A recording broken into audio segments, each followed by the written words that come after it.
Well, well, then you can leave, Richard, if you want to. No. But we will. I You guess know, we'll get started. We've got enough people here. When we did our backgammon study groups, I had a little sticky on the screen, turn the recording on. And Yeah. half the time I remembered, even with the sticky right there on the screen, so. Yeah, well, you get, yeah. I have another question. Go So, ahead. you know, I've been playing my daughter's boyfriend in Chicago some, and I actually kind of brought him up to speed on some of these concepts. And unfortunately, his grandmother's ill, so he's probably not going to show up tonight. But am I allowed to share the link, or is there a strict protocol there, or could you tell me you know, I don't want to do anything illegal, at least not today. What do you think, Karen? Did you hear him? So you want to share the video with him? I'd like to, I would have liked to invite him to this workshop. Oh, I Um, think he's more than welcome to join, more Yeah, than I would, welcome to join. anyone that And wants to come. Miller, if you give me his email, I'll make sure he's on the list of people I send it to, but you can certainly forward it to him. All right, and I'll private message you his email. Yeah. Now, So, Okay. I'll send you his email through the chat okay. if I can do that. Hi, Phil. Good of you to join. Thank you. Can you hear me? Yes, we can hear you. One of our Palm Beach players, Lisa Spear, is going to try to make it later, but she may not make it. But she wanted to let people know that she wanted to play a practice match on another server called backgammonstudio.com. We're going to be running the Sunny Florida online tournament on Saturday, February 13th, using backgammons. It's actually heroes.backgammonstudio.com. And she wanted to get some practice in. So again, if anybody's willing to play a practice match with, or wants to play practice matches, checking out some of these servers, let me know and I will connect you with Lisa or with others who are interested in a playing partner. Karen, this is Richard Batten. Hi. I've met Lisa, and I'm have an account on that website. So, and I'd be happy to play a match with her pretty much any time. So, Okay, I'll let her know that. whatever you need to do to connect us, that'd be fine with me. Good. So Gary, we probably ought to get underway Yeah. whenever you're Yes, ready. we're getting a little bit late here. So just to review, there's some new people here. These are our study sessions, training session, and they're based on this book. I don't know if it shows up very well. Well, I guess not. Anyway, it's Michy Kageyama's book called Opening Concepts. And I'm not going verbatim from the book. I'm sort of adding things that I think are helpful, that I found helpful. But the basic idea is that there are some basic concepts in the opening, which he calls proverbs, which help you decide what to do with the moves that you have available. And he's got 18 or 20 of them. Some of them are introductory, some are advanced. I'm trying to meld them in a little bit because I know we've got some beginners here and some little more intermediate players. And we've gone over the first group of them. And what I want to do today is to go over them again, just to mention what they are. And then we'll spend the rest of the session looking at the alternative, looking at positions and then coming up with what the proper play is and also why it's the proper play. They'll follow the proverbs. And the idea here is that if you can learn and understand these proverbs, that your opening play will be a very high quality. Now the proverbs for the most part are pretty simple, but they don't always apply, and sometimes they're contradictory to other proverbs, and so you have to know what the hierarchy is. So let's briefly go through what the proverbs were. And the first one is very simple, and it's hit, and that's going to apply to anywhere on your inner board, the out, or either outfield. It does not apply on your inner board. So for a 2-4, and I'll go through this quickly so we get started. You want to hit this. That's the first thing you do, and then the question is, what do you do with the 4? So that's we've gone over that in one session, so I don't want to go over that. But that's the idea: is you want to hit. If you have the chance to hit, it's almost always right to hit in the opening. The second concept, and this one encompasses a couple of proverbs that Michy came up with, but I found it more convenient to complicate it because it's easier. I found it easier to remember, even though it's more complicated. And that is, the idea here is that you have certain points on the board which you want to make, and it's the 5-point here, the 4-point, and the bar point, or the 7. And you want to make those points if you can, and you want to make them with that priority. So it's the 5-point is more important than the 4, which is more important than the 7. Now, at times you can make the defensive, on the defense, and I call this the offensive side. The defensive side also has these points, defensive 5, 4, and bar, and they have the same priority. If you have the option of making, you want to make the defensive 5-point over the 4 over the bar. Now you have offensive points and defensive points. In general, you're going to want to make the offensive 5 over the defensive 5 over the offensive 4 over the defensive 4 over the offensive bar over the offense. So that's your priority. And I say that will steer you very well, other things being equal. Now, if you get past the opening, sometimes other things aren't equal, and we'll cover that a little bit today. But that's the basic idea. So, for instance, we have a 4-2 to play. Let's just some things you could do. We'll look at it. I don't want to spend a lot of time. The top play is making the defensive 5-point. We could also make the second best play is making the offensive 4-point. So this is why I say the defensive 5 is better than the offensive 4. And if you remember that priority, you will get this right. And this is only a small error. If you don't, but every little bit helps. A part of also part of this idea, and it's a separate. Michy has it as a separate proverb, but but I tried to incorporate it is that you want to fight for. You also want to fight for the good point. So let me see if I have one handy. That's not one of them. Well, let's just do. Let's put this one here.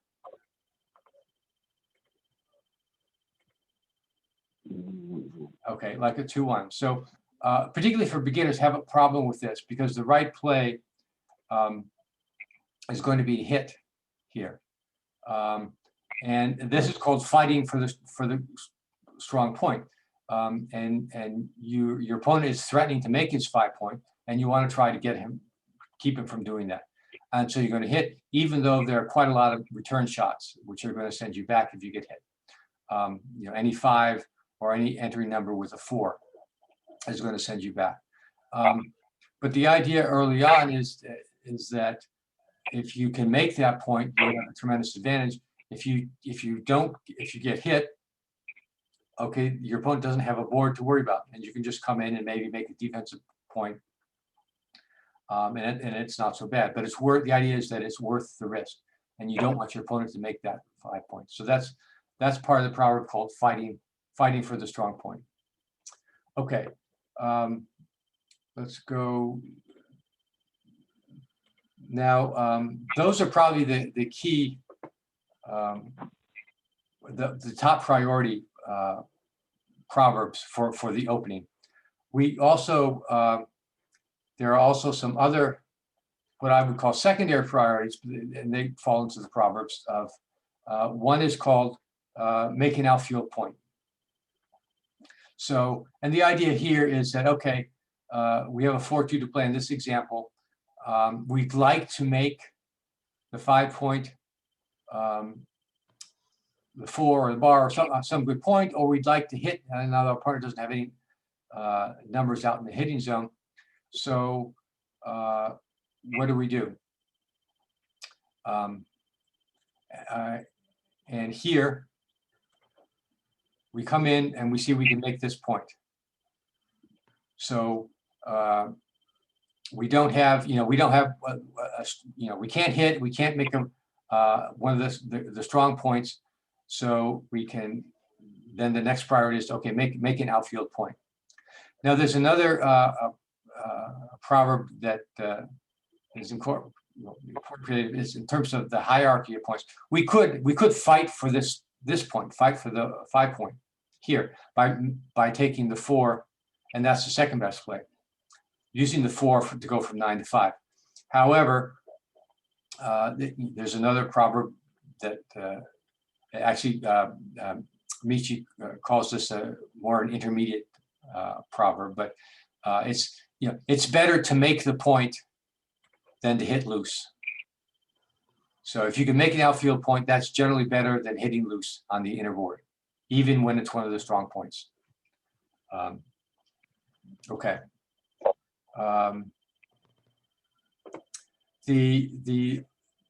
Another proverb that we went over is called unstacking, and Michy calls it actually break the mountain.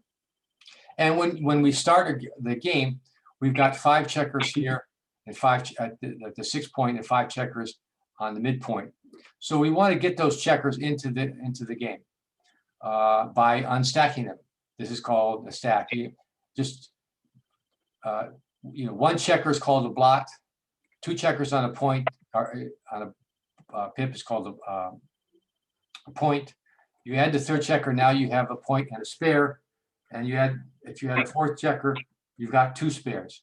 You generally don't need more than 2 spares. In fact, 2 spares is probably more than you need. But if you add a 5th checker, now you've got a stack. And so you want to get these checkers into the game somehow by moving them, preferably someplace useful. Okay, so we have a 2-2 to play here. And, there are a number of things we could do. It's almost always right here to make the 4-point when you've got 6 checkers here, because that makes a strong point and gets them into the game. And then you want to come down from the midpoint to unstack. Note that the second best play comes up here, but it's not quite as good as here. And mostly because we have a lot of opportunities still to make this 5-point. And we made the 4, if you can make the 6, 5, and 4, you have a very strong board. Note that we could also make the defensive 5-1, which is a very strong point, but there's another, this is not a Michy proverb, this is another thing that's probably worth thinking of as a proverb is, if you're not going to make the 5-point, you need to do at least 2 other good things. And really 3. So here we're doing 3 good things, 4 good things, really. We're unstacking this point and making a strong point. That's 1, 2. We're unstacking here is 3, and we're making a good point, an outfield point here. So that's really doing 4 things, which is why this is so much better than just making the 5-point. Okay, there's another, when we talk about unstacking, there's another, I don't remember if Michy makes it a proverb or not, but for the midpoint, we want to unstack the midpoint, but see if I have a example of this. But we want to think twice before stripping the midpoint. This doesn't it. And so stripping the midpoint is simply leaving just 2 points on the midpoint. The midpoint is an important area because it covers the outfield here. if your opponent has a checker back, he's got to get this checker out. And now that we've blocked his bar point, this checker has to come out here before it can go to safety over there. So we want to keep a checker here to cover the outfield. If we have, just look at this one. We could do, this is the right play, but because it doesn't, it leaves a spare there to cover the outfield. This is actually not that better, not that much worse, but this point is stripped. If these checkers move out of the way and black puts a checker out in the outfield here, then if we want to break that, if we want to hit that checker, we've got to break our midpoint. Okay, so that's kind of a, again, I don't remember if Michy calls that a proverb, but just a sub-proverb maybe. So think twice before you strip your midpoint. There may be a better move with it. Okay, so now what I want to do now is we're going to take all these concepts and try to put them into practice. And so the idea here is we've got a roll, and we want to think through the proverbs and figure out what the best move is, and why. And so we're going to, what are we going to do, and what proverbs are we covering here?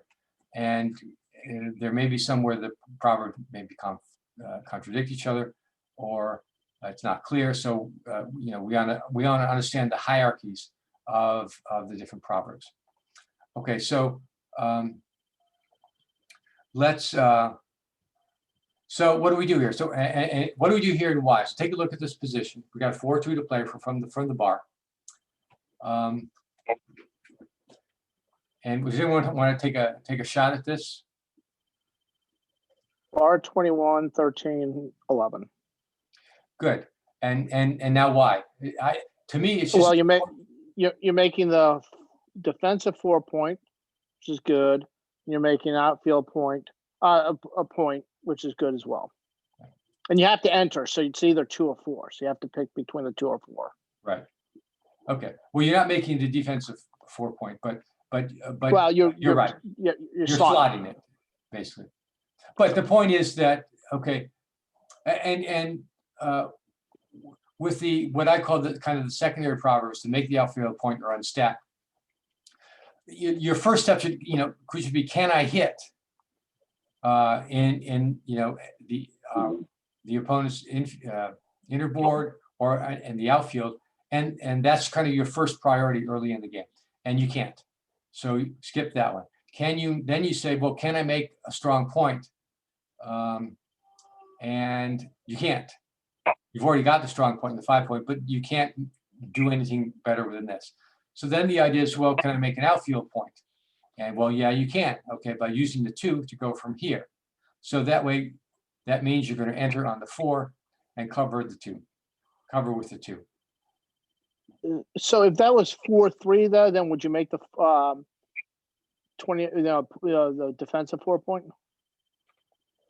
The roll. Yeah. Well, the priority is,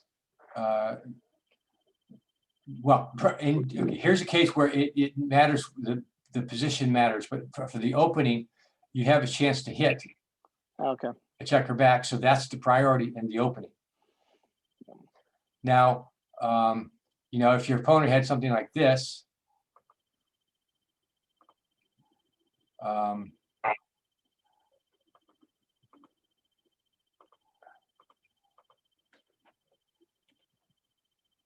that's still hit. Huh, I'm surprised. Let's make it a little different.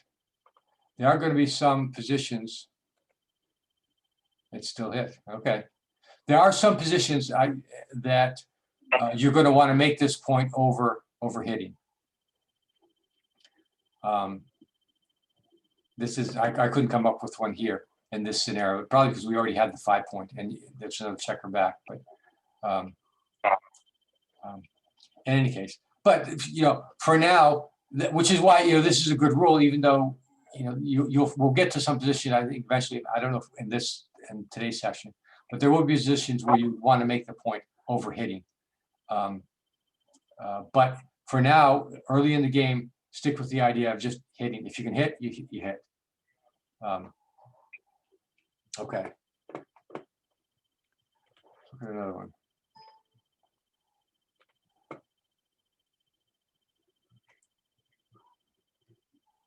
But what was the right answer with that 4-2? It was to, Come in on the 21 and make the 11, or? yes. Yeah, it was to make the idea was, okay, we can't, it was to make the 11. It was make the outfield point. That was the proverb that applied. So you come in with the 4 and use the 2 to make the point.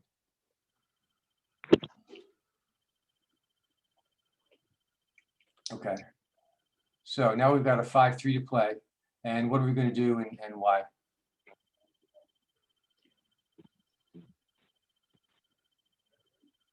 We're gonna hit on the 5. Who, well, maybe not. Hold on a second.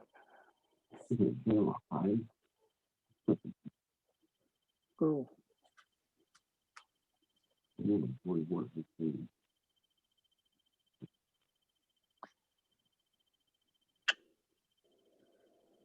Thirteen, 8, 24, 21. Okay. Now go through the proverbs and why. Let me start. Can we hit in the outfield? So No, the answer is no. There's the only blots are here and here, so we can't hit there. Can we make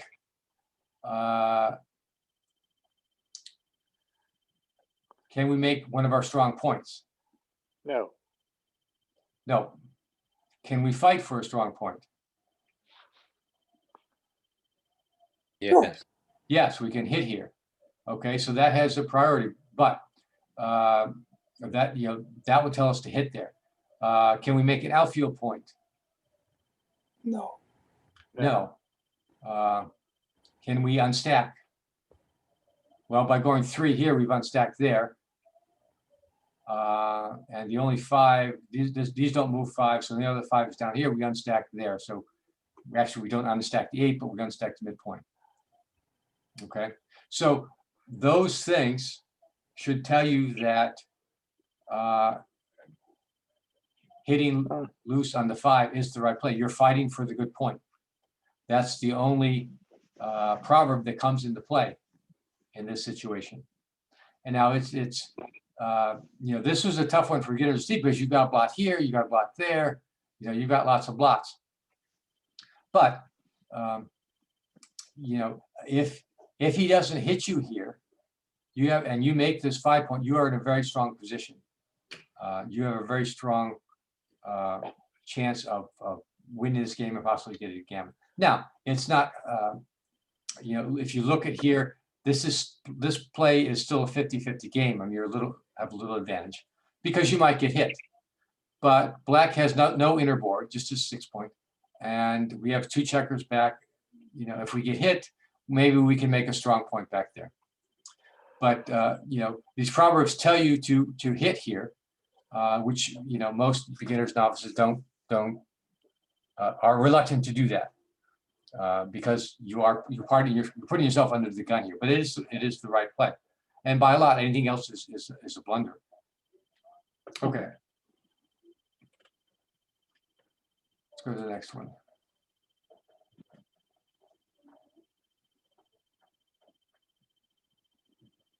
Okay, what do we do and why? hit and cover on the 4 point. Well, we got to come in from the bar. Oh, you're right.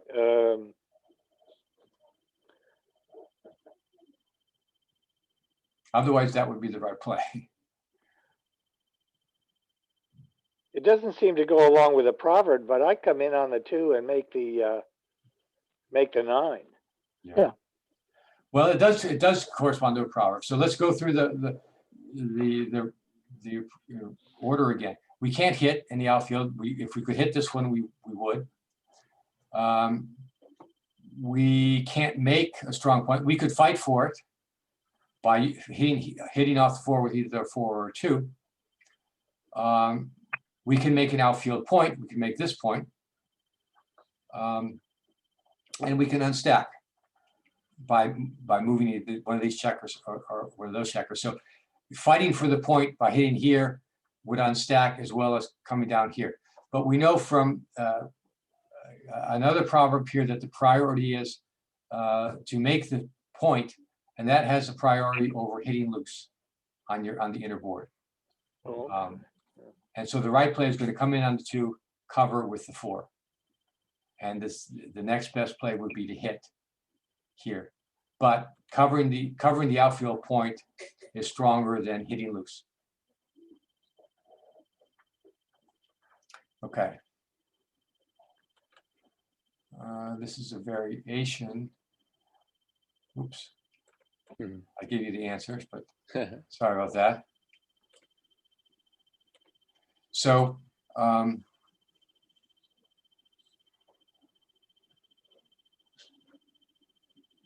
what do we do here and why?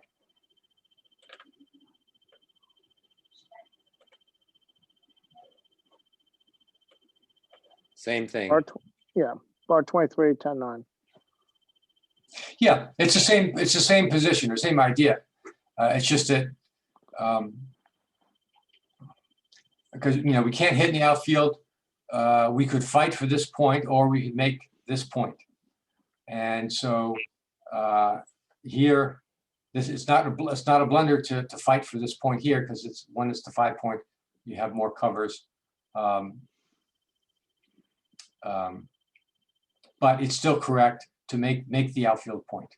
So here we say, okay, what we're doing is making the outfield point, and has priority over fighting over the strong point. Okay.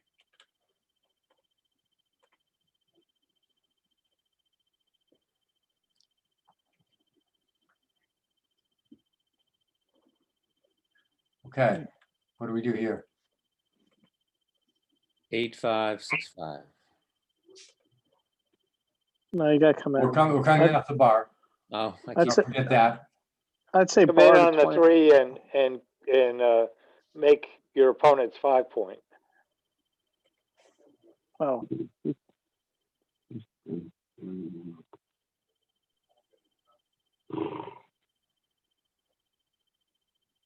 So, okay, make the points 5 point. Yeah, that's okay. Again, we can't hit in the outfield. We can't actually make a strong point, which should make the 5 point. We could come in and hit loose here and or here and fight for a strong point. So what I've told you is, well, the rule was make the outfield point. And we don't have that in here. So, but we can make the 5 point or hit loose on the 5 point. Now this one, and I would do this one, and it would be slightly wrong. Let's do it at a little higher level, see if it matters.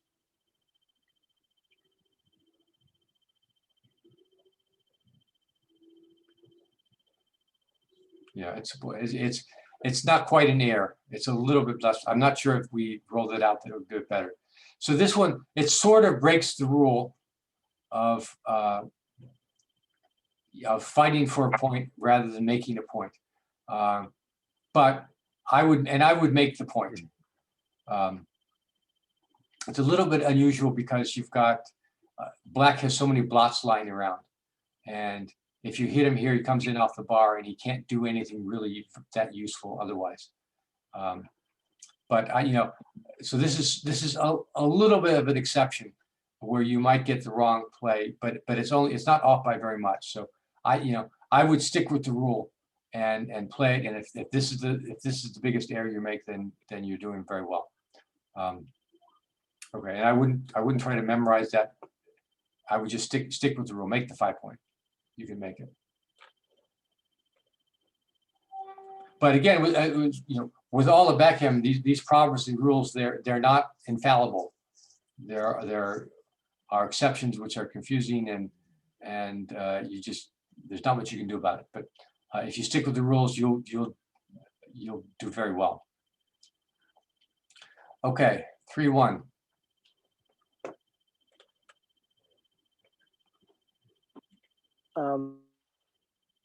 Hit twice.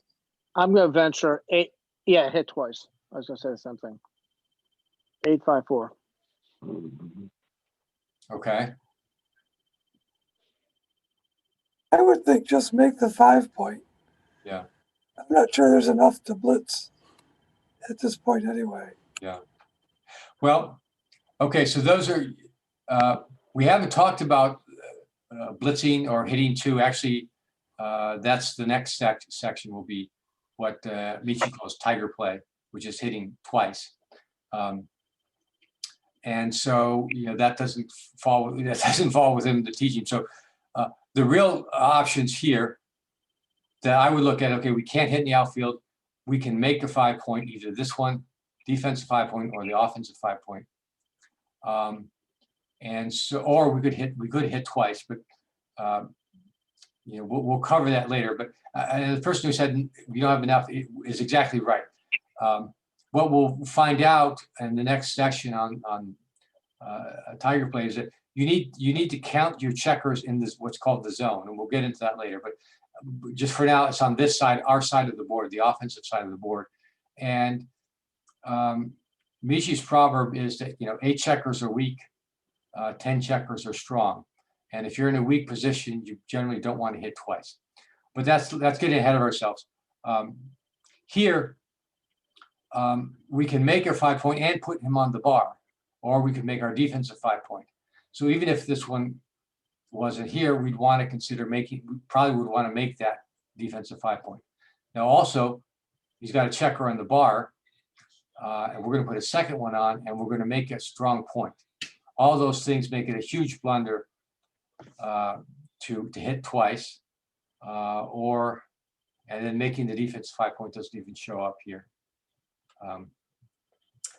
Again, if you can put your opponent on the bar and make your 5 point, you're going to be hard pressed to find a better play than that. Okay. What are we on?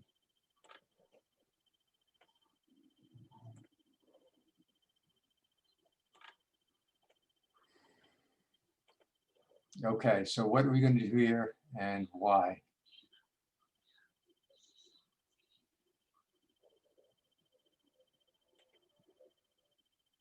Come in on the 1 and make the opponent's 5. Yeah, and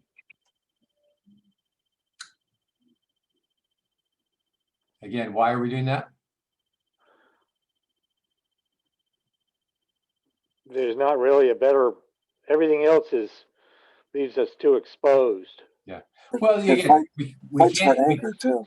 This is the only guy in the outfield. We can't hit him. All right, so we can't do that. We can make a strong point. We can make the 5 point.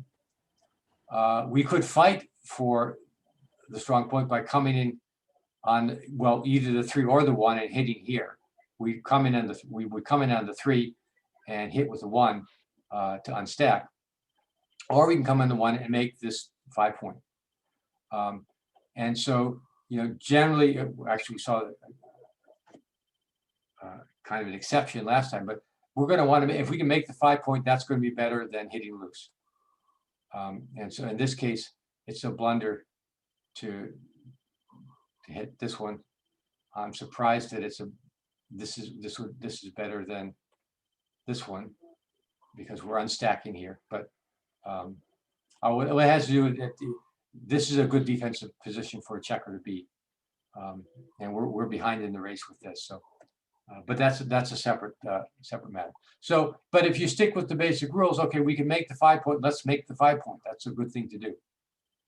And it's within our, it falls in the hierarchy of priorities as the best play. Okay, let's just do a couple more. We're started a little bit late and we're going a little bit over. So we have 2 more to look at.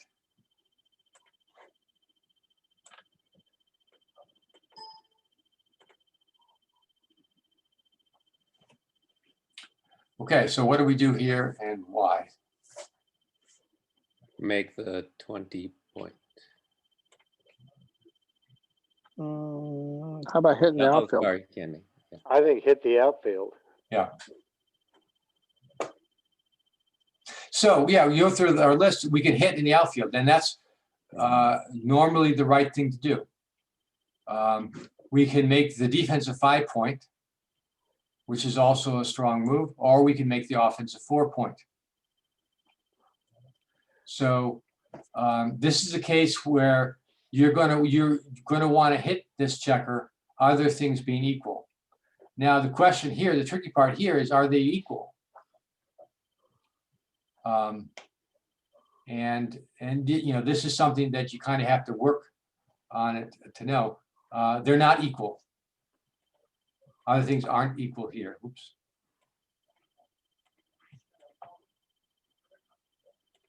And what makes them not equal here? Any ideas why these positions? There's something in this position that tells you not to hit here, but to make this 5-point instead. Because it's already, we've already made the 21-point, the 4-point. They'd have a prime, 3-point prime. Yeah, there are a number of things. Black has made a 4-point, so he has a stronger board. Okay, if we come out here and hit, that's not, you know, that's not a terrible play. But if we get hit back, now we're you know, we have a problem because Black has the stronger board. And that's really the defining one here. Let's look at a variation of this. Okay, now we have equal boards. And now what's the right play? Well, the right play here is to hit. Okay, so this is when we get into this position, we're going a little bit farther into open. When we're talking about little concepts, a little bit beyond the you know, the introductory level. We're kind of getting to sort of intermediate concepts here. But the idea is here that, you know, other things being equal, you're going to want to hit. Now here we both have the same board, so other things are pretty much equal, more equal anyway. And so the right move is to hit. When we didn't have these, I forget where they were, here maybe. The idea was the opponent has a better board. You want to play it a little bit safer, make the strong 5-point. This wasn't exactly where it was, but it was here. Okay, so now the rules that we've gone, the proverbs that we've gone over so far apply very, very well for the first 3 or 4 rolls. And a lot of them apply very well beyond that into sort of the middle game. However, once you get into the middle game, it gets a little more complicated and you've got to you know, think a little bit more about your situation. And again, as I say, these, you know, the proverbs are, you know, other things being equal.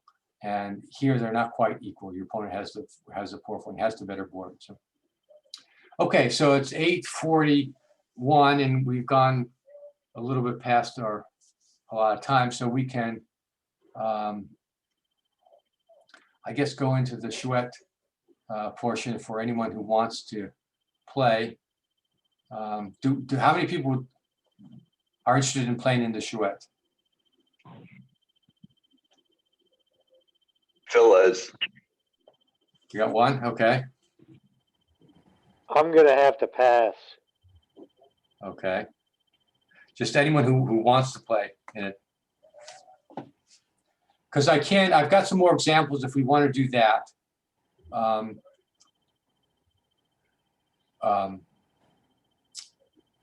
if we only have, Karen, did you want to play in the Chouette? Sure. Yeah, okay, so I would play, so we have 3 people. Chouettes are better with 4 or more, so. And I would I'm also say, interested in playing, but I don't know how it works exactly. okay, well, we'll show you how. I mean, Okay. I would recommend that if you don't know what a Chouette is or how to play, that you at least stick around and watch a little bit. It's a lot of fun, and particularly if you have like a family or if you have even beginners playing, where you try to explain what your move is. Moves are, and you know, you can argue about them and whatever. And it's a good way to learn how to play and to think about what your moves are and why you're doing whatever it is that you're doing. And so if you have the proverbs that we just went over, those are good reasons, and they should convince most people to, that your move is right if you're following the proverbs. How many points do you play in the Chouette? Or do you just play one game at a time? Well, we play, they're called money games. We play one game at a time, and then when that game is over, we start a new game. And then we keep track of points. So, the winner of the game will get whatever points are there, and the losers of the game will lose whatever points. And it's the Chouette is also one person against the team. So the person who's in what's called the box, if they're playing 3 players and wins, a game for 1 point, will get 3 points, and each of the players on the team will lose 3 points for that. So, Gary, there's no stakes in this, is there? Well, typically there are, and here I think we on our first session we played a $5 Chouette, so each point was worth $5. If I don't know who, if you're a beginner, you probably don't want to play for money against players who are better than you are. That's not a good way to make money. And often But you can basically drop out anytime. But anyway, Gary, thanks for this set of lessons. I feel like I learned some things, and I'm motivated to go back and read Michy's book again. So yeah. Thanks. We'll do it again in 2 weeks. Lisa, I did announce that you wanted to play practice games on Backgammon Studio, and Richard Batten volunteered. So I'll connect you with Richard to play some practice games on Backgammon Studio. Thank you.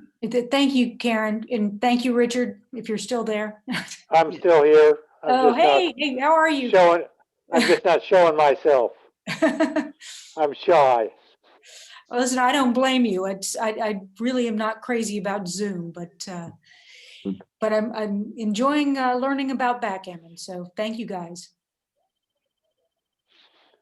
So as Gary said, you're welcome to watch, get a sense of how a Chouette works. I feel like you can learn a lot by listening to players on the team discuss their preferred moves, but up to you. Yeah, no, absolutely. Thank you. I'm looking forward to watching. Would someone please spell the word that you're saying, Chouette, or I want to look that up later. What's it called?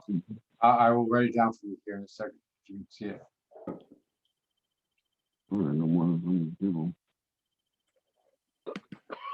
So here's, can you see this? Is that right? Actually, I don't know. Yes. Thank you.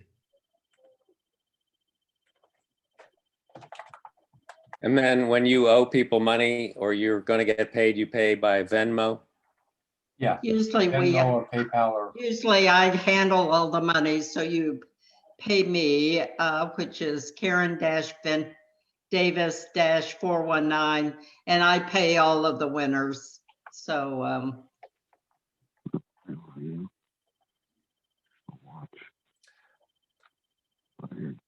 Okay, so right now we have just me, Karen, and Phil. Can you close the garage door? Anyone else? Well, you said you need 4? It's better with 4, yeah. All right, I'll join Charlie.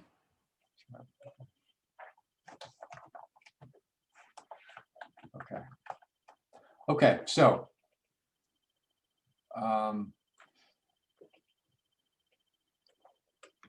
put that aside. What we'll do,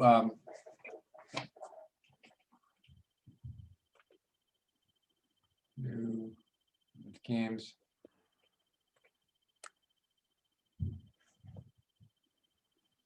I'm gonna take off. Listen, Gary, Karen, thank you very much. Well, I've thank already you. put that opening concepts book in my Amazon cart. So we'll see how long it takes me to actually pull the trigger. Great. Well, I hope you enjoy it. I find it because you can read a chapter a night. So, I've got his other book, Endgame book, and that's pretty interesting too. He does the same thing with the Proverbs. yeah, Yeah, he's both are working good on books. another one, so. Okay, so what we'll do is we'll roll here to figure out the order of the players. So I will go first, and I got a 10. So let me.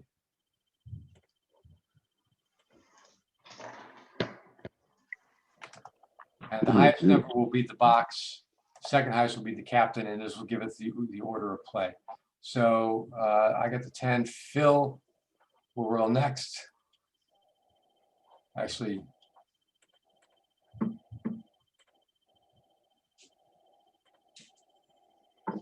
Phil gets an 8.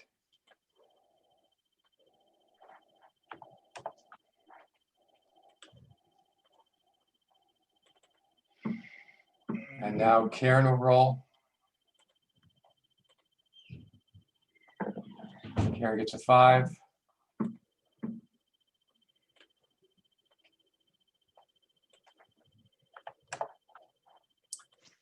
And Charlie will roll.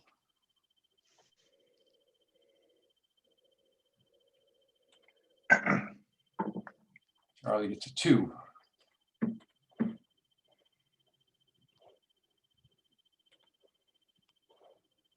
Okay, so actually it is in the right order. So what this means is that I will start out as the box. Phil will be the captain. Karen will be the captain next, and Charlie will be the captain after Karen. And what we'll do is keep score using this sheet. And we'll show that how it's going. And I'll move people around as the box becomes captain and that sort of thing. Now, in terms of how this works, I have control, and I will hand over control. If I'm the box, I'll allow the captain to control his roles. And when I'm not the box or the captain, I will let the box control his roles, and I will roll for the captain, or I will make the moves for the captain. Okay, so. So Gary, just to understand, so what do you mean by the captain takes control? You're doing all the moving, right? No, I will let, I'll show you in a second. Okay. And I need to share remote control. Okay, I'll give mouse control to Phil. So do I need to get onto a laptop as opposed to an iPad? You should be able to. You should be able to move with using your iPad. Try it. Cool. So you have a 4. You're the captain. You have a 4-3 to play. Yeah. So if I do, no, I don't want that. How do I? Okay, there you go. Backwards. Okay. Yeah. Nope, I don't want that. Sorry. I'm trying to go. Okay. I will get this. We're teammates 4. now, right? Yeah. Yes. Now, just the Chouette rules that we normally typically plays. The captain will not confer with his teammates until the cube is turned. So you have to let Phil make the moves until the cube is turned, and then you can discuss the moves. We also play that you don't discuss cubes. Your cube decisions are on your own. For those of you watching and you're playing with beginners, I I would allow more discussion if you're playing with beginners and you just want to learn how to play better. But for here, those are the rules that we typically play. I'm Okay, sorry, may I ask a question? sure. I use a Mac and I need to get a PC so that I can get XG on my PC, yeah. on a computer because I only have the mobile version. Would it be possible for me to even play this right now with you guys? If I wanted to play a Chouette, if I was able to play the Chouette, would I be able to on a Well, Mac? yeah, here, as long as if I hand you control of the screen, you'll be able to roll the dice and make the moves. Okay, And you don't, because you're not playing you're playing XG on my computer, not yours. gotcha. You're Okay, just using mine, so. thank you. All right, so I'm going to roll. Mhm. All right, so I'm going to fight for this good point. Mhm. All right. Sorry. Okay. You dance. Oh, that was nice of you.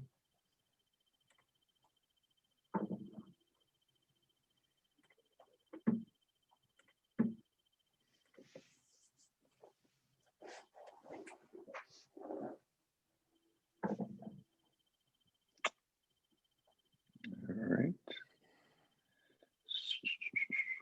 So 3 and 4.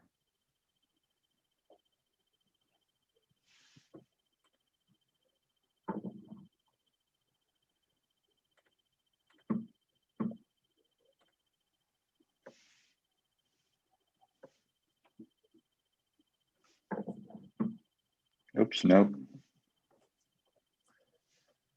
All right. Turn 15, 12, 14, fine.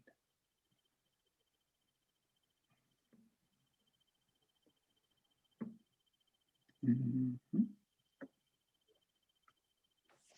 I forgot to, It's exciting to see positions come up similar to what we covered.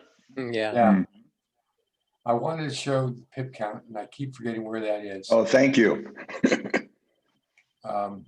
Yeah, in a regular game, oh, there we are. We've gotten spoiled. Yes. We'll all have to relearn how to count pips. Yes. Get back to playing live, but I don't miss counting pips. It slows up the game quite a bit. Dear.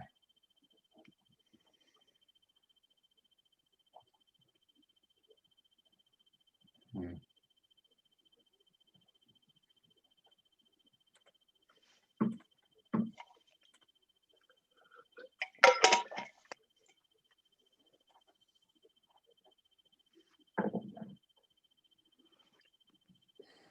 Hmm.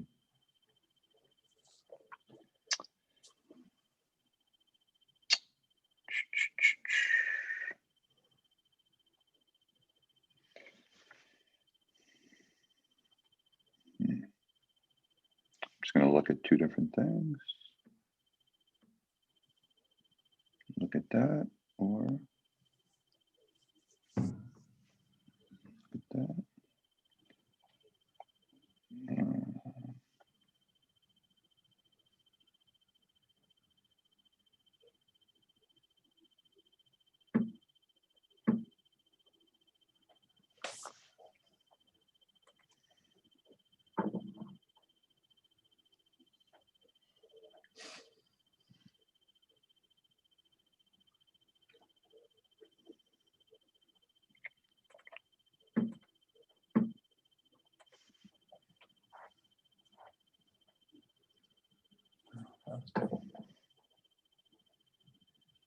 Hmm.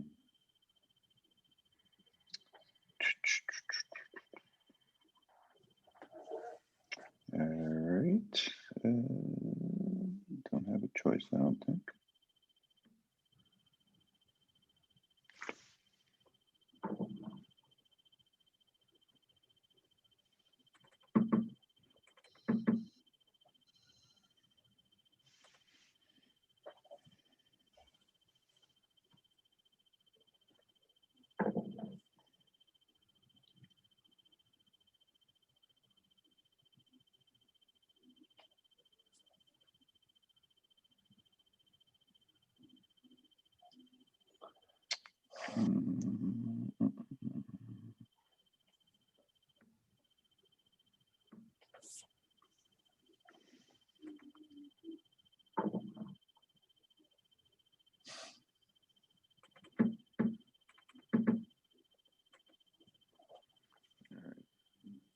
Time for a big double.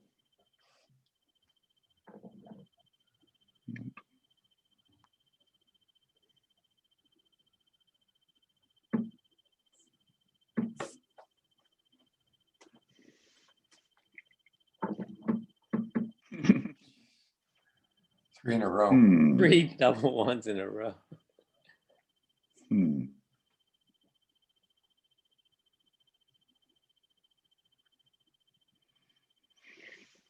Hmm.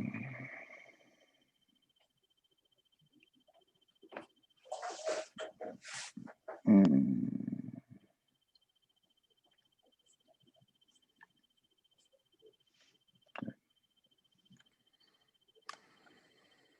Hmm.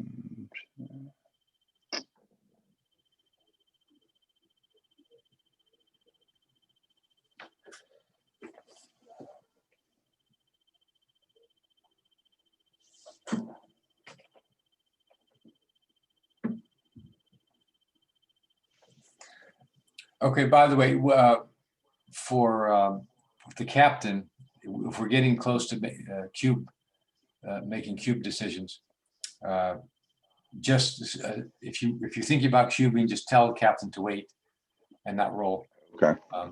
Just so we.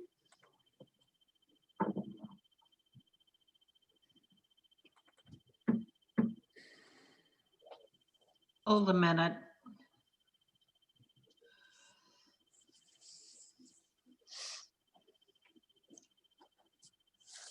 I'm going to double. Gary, I had somebody suggest that we not do the cube until the last person doubles, but whatever you want to do. Okay. I double. Okay. Yeah, this is the one problem we have with the XG chouette is that typically a live chouette, everyone will have their own cube. And so we can keep track of who's doubled and who's not. Like with XG, there's only one cube. And so it can get confusing. And I think the problem we had was that after I make a move, if Karen's doubled me, so if I turn the cube on XG, after I make a move, it automatically rolls and no one else has a chance to get in on the double if they decide later. So that's probably why it's better to not turn the cube until everyone has doubled. So okay, so well, I'll just write down Karen is doubled. Okay, I will accept.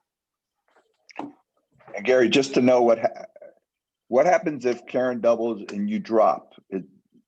You still play against the two of us that are still remaining, or? Yeah. Yes, I would play the remaining players. Okay.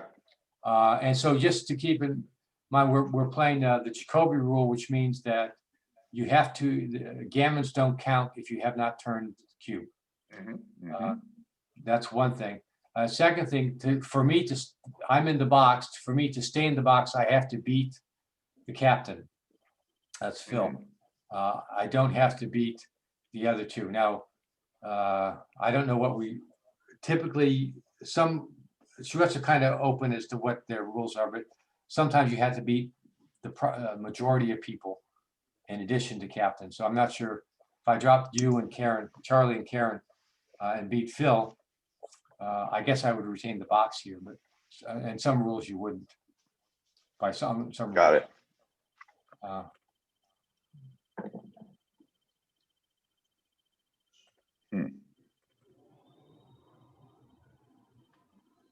Oh, that's your. Oh, I rolled for Yes. You. I thought Thank you. That's a Karen double.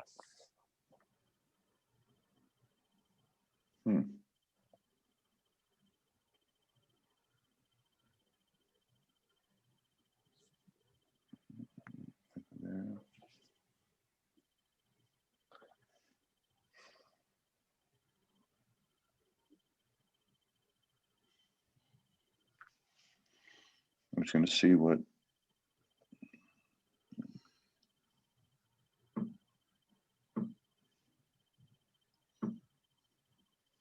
That's okay with me. No. Well, so Yeah, now that Karen has turned the cube, Karen Oh, can discuss great. with Phil. Great. So you yeah, think so that's Phil, fine don't- because he's got two homeboard blots? Karen? So I'm Yeah. okay with this move. Okay. I don't know what's right, truthfully.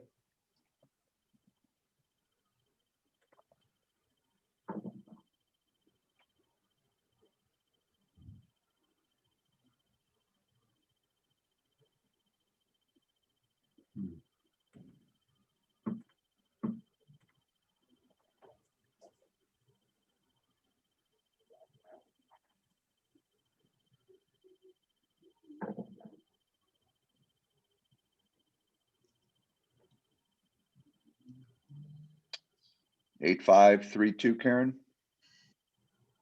Yes, I like that.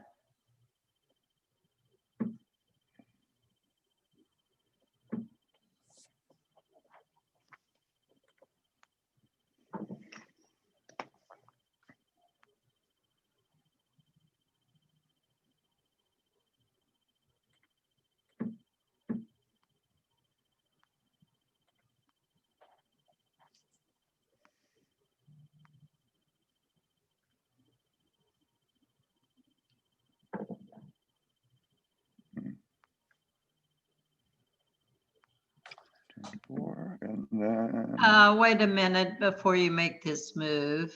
yep. I think I would go with the back guy all the Yep, pay way. now.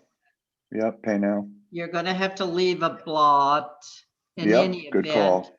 And I was trying to look at the raise where I had 6 pips in the raise. So I Right. think now's the time to Yeah, I agree. A good go call. for it. Yeah, his homeboard's only gonna get better.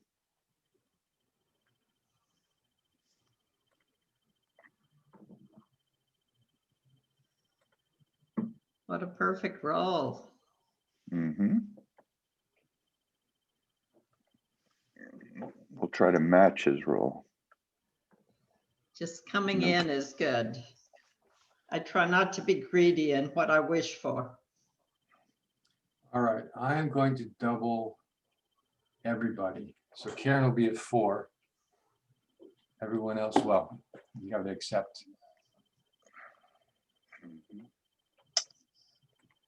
Double.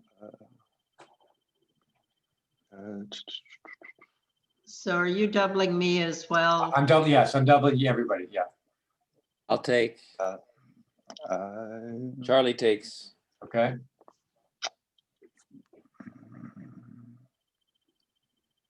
Karen takes, so I've got the cube at 4 and everybody else has the cube at 2. Phil, you taking? Yeah, nope, I'm gonna drop. Okay. So Charlie dropped. Phil dropped. Oh, Phil drops. Okay, so we just put this here. Oops. Just to start now, so Phil was, I'm going to give Karen control. Karen. She's next. Sure. I can figure out how to do that. Here we are. Okay, so this will be a take for everybody. Take. And then Karen, you should have control now. Okay.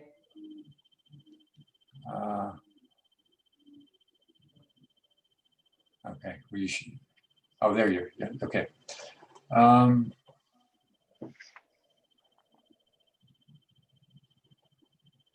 that's annoying.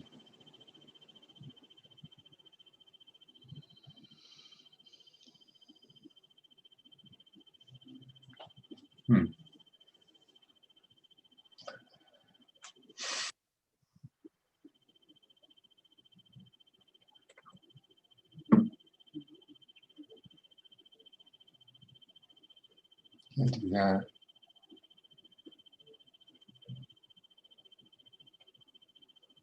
Guess you can do that, okay.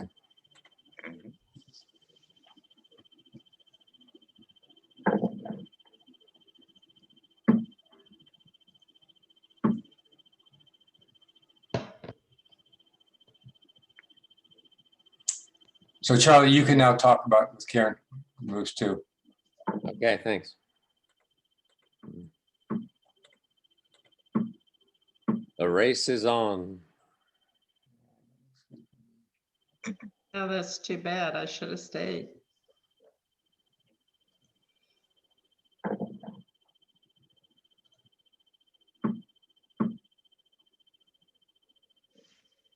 So Charlie's in or Phil's in? Charlie's in.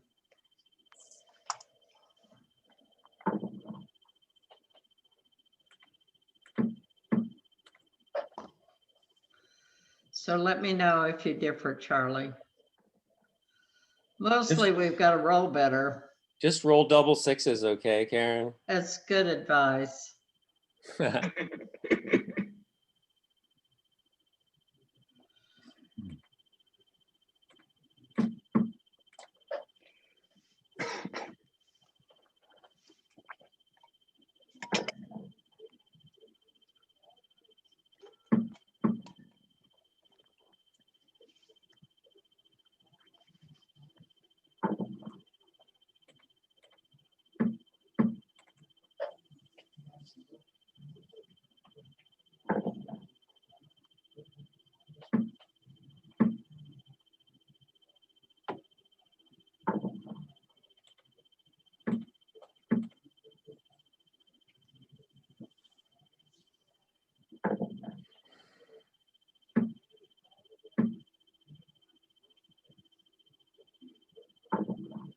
Oh.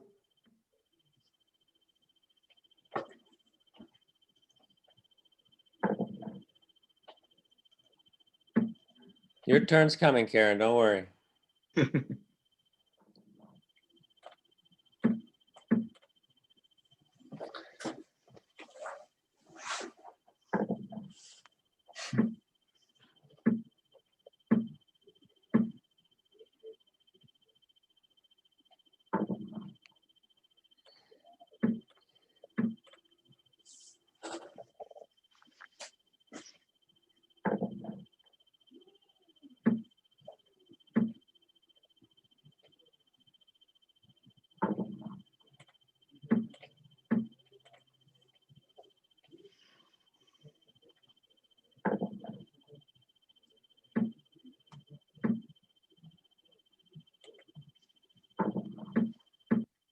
We could surrender if you want.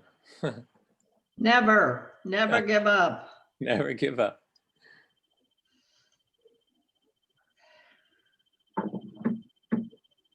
Now you can surrender. Yeah. If I were a gentleman, I would do that. Okay, that was sick. You were only 8 points behind at one point on the bearing off. Okay, do you want to, let's go take a look. Oh, first of all, let me do the, So how did we do? so Karen is -4, -2, and I'm 7. Okay.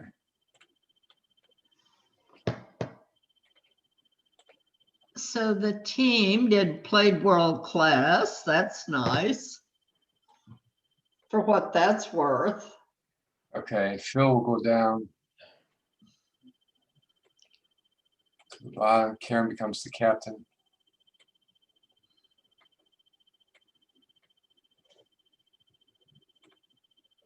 Get rid of this.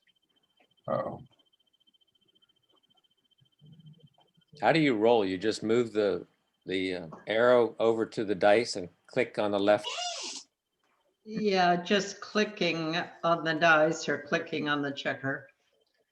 Okay, yeah, so the captains played very well. I made an error here. Yes, 8784. Knew that was wrong after I did it. They didn't like my 3-3, huh? Double threes, yeah. Wow. 2014. So that's interesting. Yeah, I guess the idea here is to create contact. Stay back. Right, Yeah, right. yeah. Did not like that move. 6-2, 6-4. I didn't see that that helped anything. Create another blot. Okay. Did not like that one. 10, Oh, 9, I 4. stopped him from doing this. Yeah, not a big error though. So Charlie's move was right. Yeah. Now somewhere in here, Karen, you doubled. I think it was after here. I think it was much earlier. It No, was before the threes. Or the it three. was when you only, it was in your inner board. I think you only had pieces on Yeah, your yeah, 6 I and 1 doubled point. here. Yeah. Okay. So this was a little bit early. Was no double take, yeah.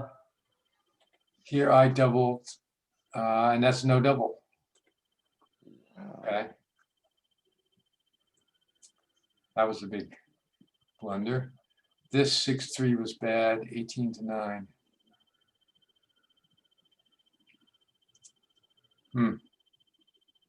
Left a lot of blots, which is why I didn't do that. 6-5, yes, stay in.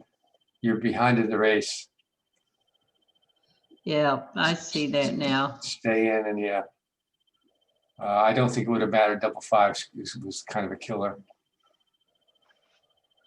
Yeah, Okay, after that is simply a race. Oh, this one. Okay, they want me to cover the 5, yeah. She likes you to do that, but I don't. I like bringing them in. Okay. so the double threes and the 6-1 were the big mistakes. Yeah, double threes. Well, the 6-1 wasn't too bad. Oh, that's hardly an error at all, actually. And the 5-6. 5-6, yeah. Uh-huh. That was, yeah. This was a small error. Okay, so let's go on to the second game. And looks like I got the first roll. Karen, you should still have control.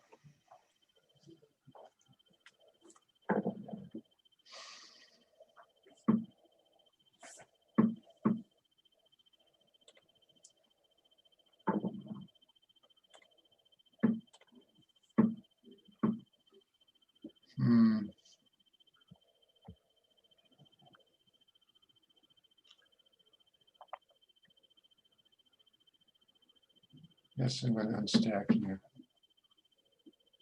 Okay, got the bar. Yeah, interesting play. Yeah, that's a tough one. You're on the bar, Karen.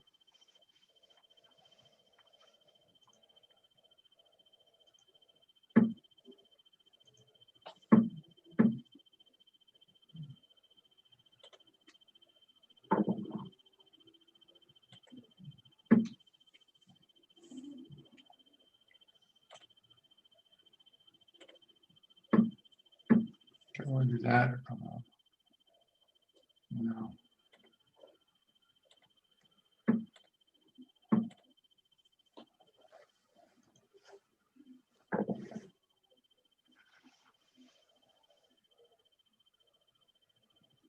So can hit in the outfield or make a point. So I'm gonna try that.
That's a hard play to me.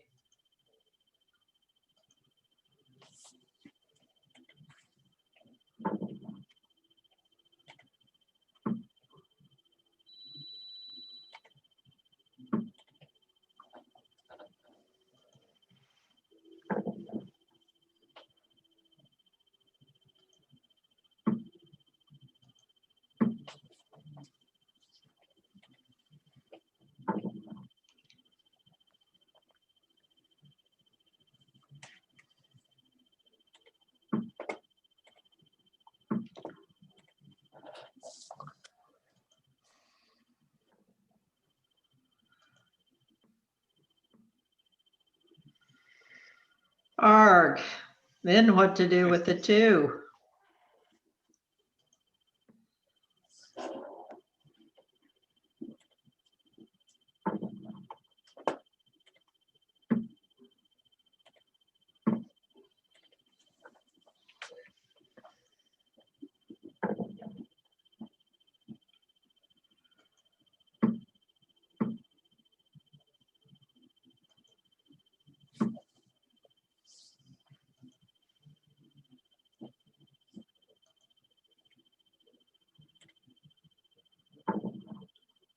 Beautiful.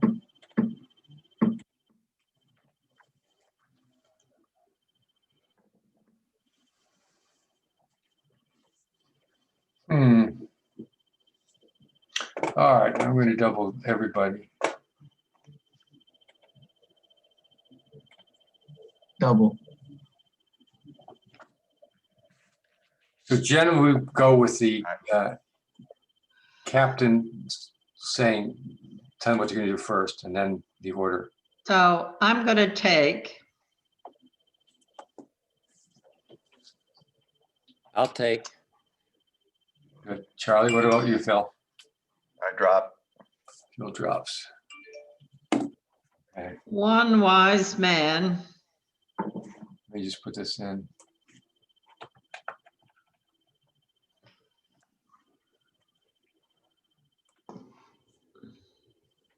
Okay. I know you're not in the best shape here, but it'll be interesting to see how the backgammon works. Well, Charlie, weigh in. I'm not very good at playing back games, so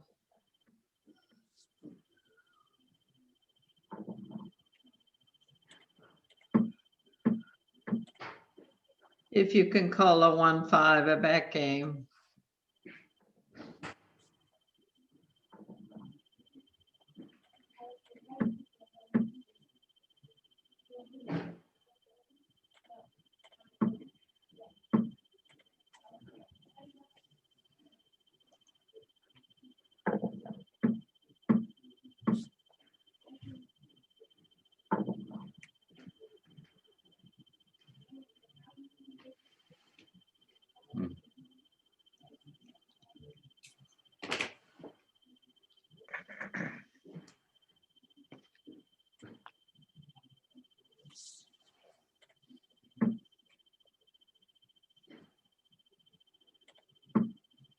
Where is that?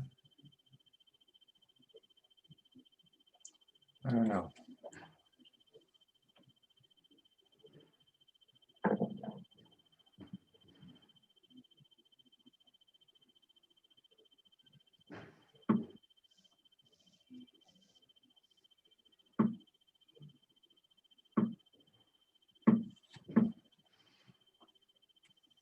Oh, I'm sorry, Charlie. I should have waited. No, that's fine.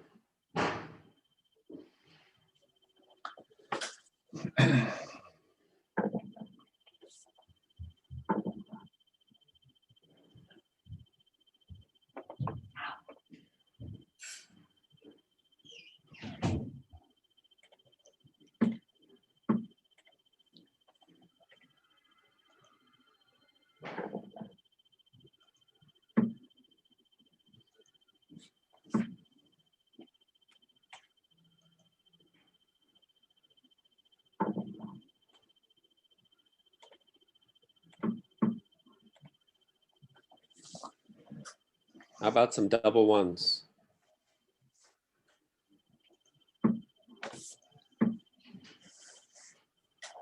That look good to you. Yeah. Got to cover that next time.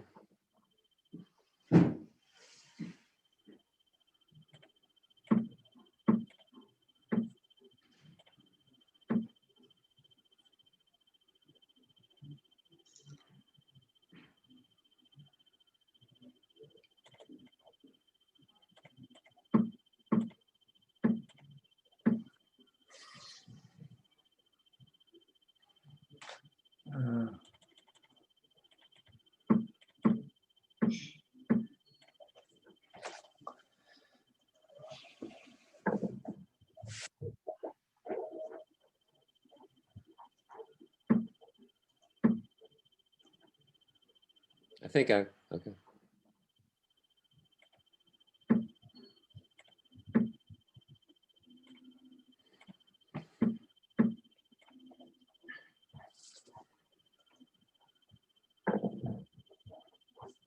Well, I think we have to go out with the 2. And then that 1, although we could make the 4 point. Do you have a view? That's good.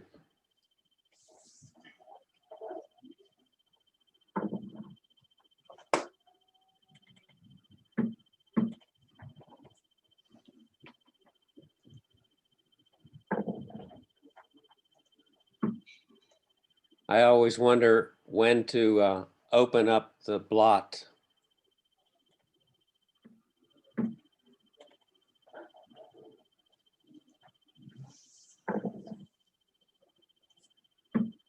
Wait. No, cover the 4.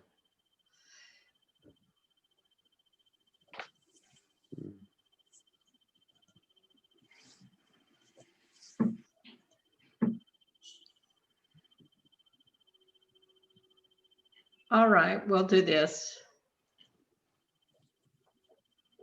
Well, we need to hit, so. No 5.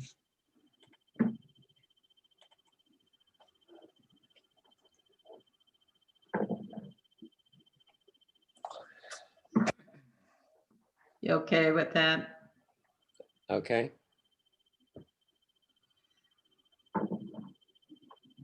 Uh-oh, looks like we're gonna Yeah. be in gammon territory.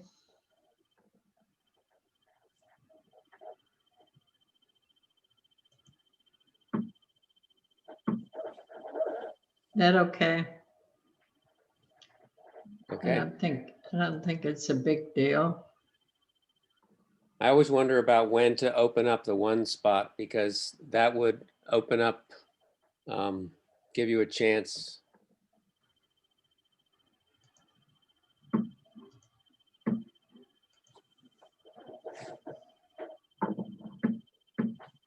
Yeah. You know, some 3s are bad for me.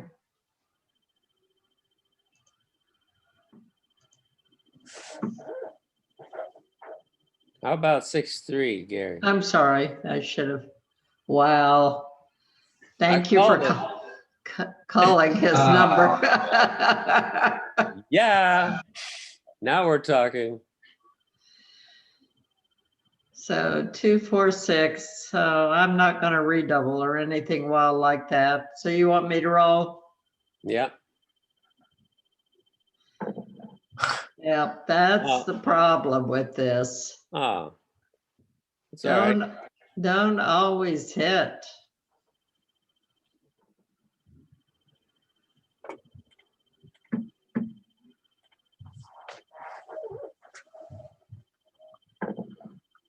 So here, the question is whether to stick around and he rolls a 1 and we hit it, or whether just to run for it now and try to get off the gammon.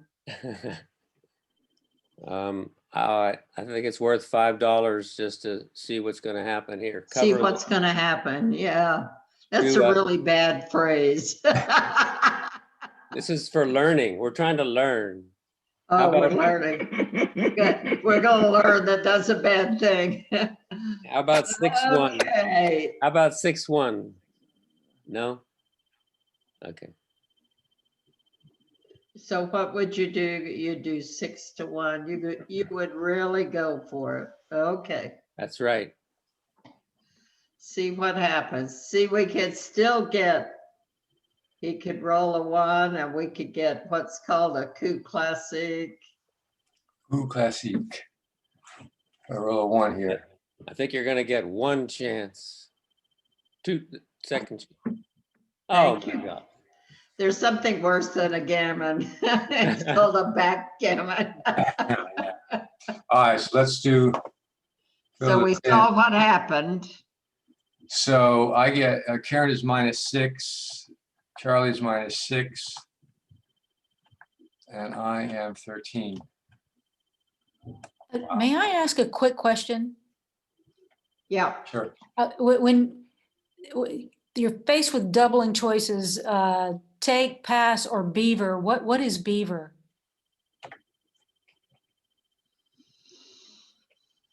Well, Karen, you want to explain that or? If it's too much to do right now, it's okay. I can look it Yeah, up. Gary's doing the score, so I'll try to explain. So a beaver, so you double, Gary doubles me to 2, and I don't really think he has a double. So I say I beaver and I turn the cube to 4 and I hold on to it. So I double the stakes. Interesting. Okay. Because I think it's a really bad decision on his part. What I don't know how to explain is mathematically when it's right to beaver and when it's right to take. Oh, that's okay. Yeah. The idea that is that holding the cube gives you an advantage because you can turn the cube and win. Even if you're like 80% to win, you'll turn it and then your opponent will drop. So you've turned 80% chances of winning into 100% win. So the beaver allows you to keep the cube and just ups the stakes. Gotcha. All right, so looks like I played pretty well that time. 5-2, so hitting was not right there. Yeah, I have the better board. Which is probably the reason why. 6-2, I should have hit. Yes, I should have hit. Particularly when you would have danced on the next roll. This they didn't like. They only wanted to hit. Okay. That's interesting. Yeah, I wondered about that. Yeah, I think because this Like the behind 1-5 back game isn't that strong, so you probably want to get off it. Yeah. 24-11, they did not like that. They wanted me to make the 2-point. Okay, not a big, too bad. Hit, they didn't like the hit. They wanted you to run. I guess that wasn't a big deal. Okay, my double was a double. And a Was pass. a pass. Almost too good to double. Really strong pass. Yeah. So Phil got that one right.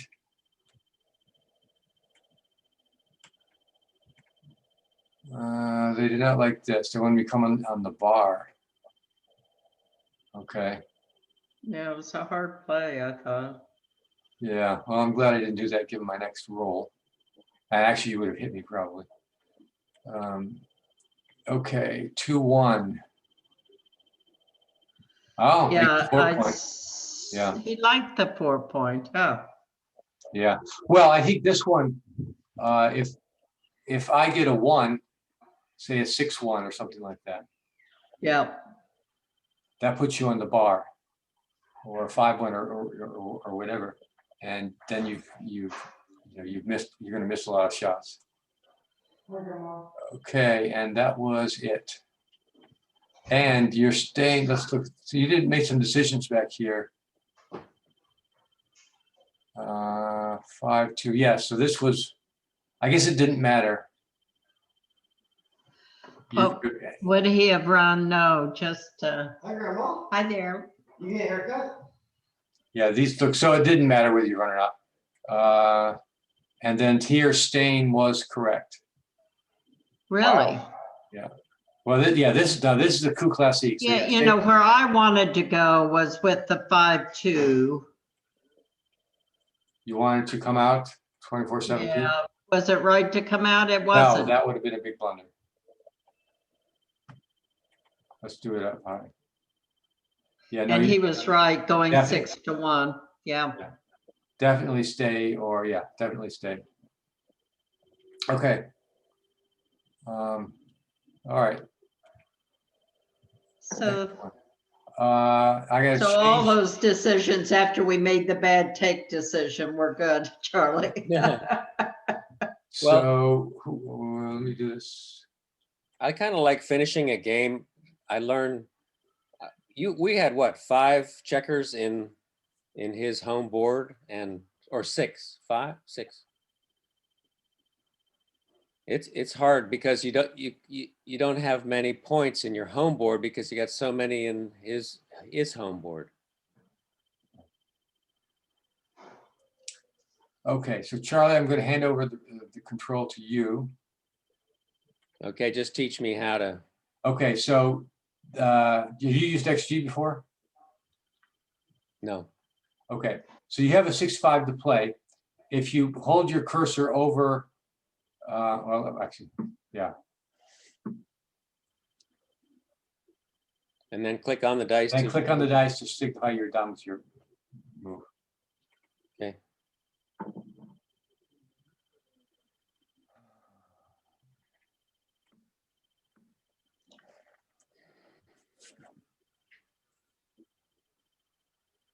Just click on the dice to roll. Yep, yeah.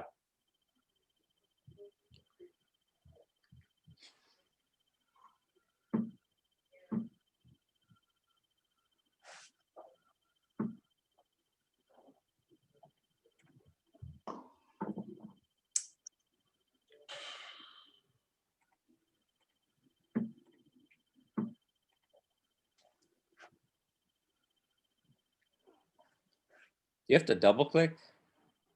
Okay. No, just one should do it.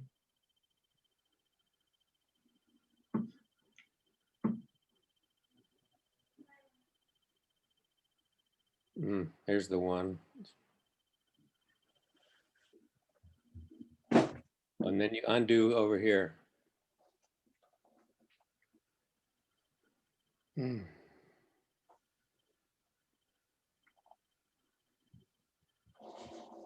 Well, this will be fun to see what this tells us.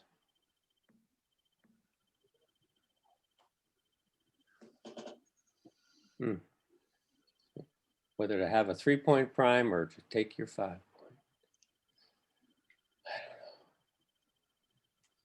I bet he's gonna like holding on to the 7 and making the 4.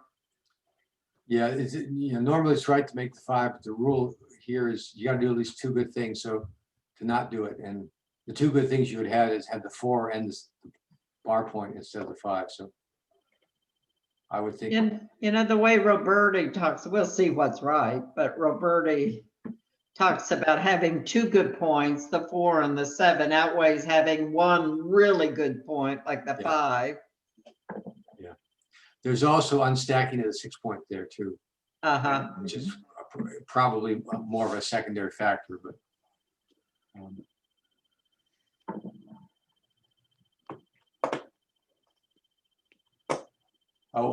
Charlie, lift your hand off the mouse when you're done, because otherwise it's okay. Computer doesn't know who's in control. All right. And I'm having trouble getting control here. There you go.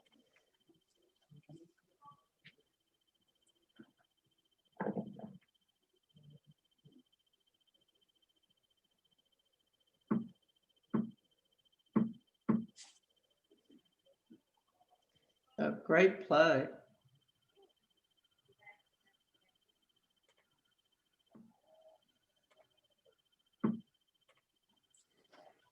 Hold on.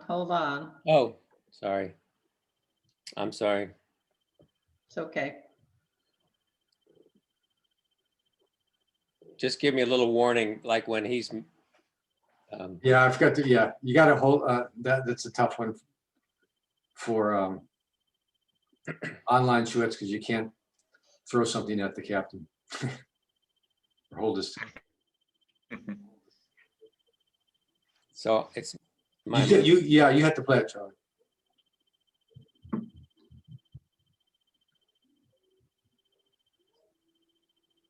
If you You hit the, click if on you the click on the dice. dice, it'll play the It'll small switch one to order, first. yeah. Yeah. Okay, thank you.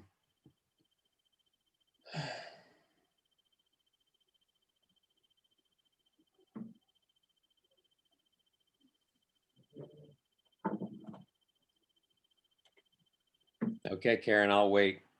Okay, I'd like to double. Anybody else? 114 to 138. Phil or Charlie? Yeah, I'll double. Same, All doubles? All right. yes. If This, you click the doubling cube. oh yeah, yeah. I think I'm gonna drop all of these. Double. This looks pretty bad to me. Drop. Well done, got him out of there. Okay, so let's see how we did here. Yeah, this too, you were making the right play, but this is a case of, you did two good things, the bar and the 4 point, and instead you could have done two good things. And instead you did the 5 point, one good The way thing. that I look at it too is the other way he would have had 4 points total.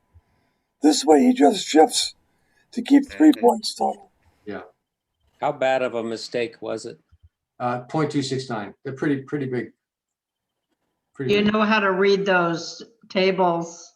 No, I need a lesson in that. I have no idea how to read this. Well, okay, so over here, if you see where my pointer is, the mouse is, it shows you the move, and then this is the equity after the move.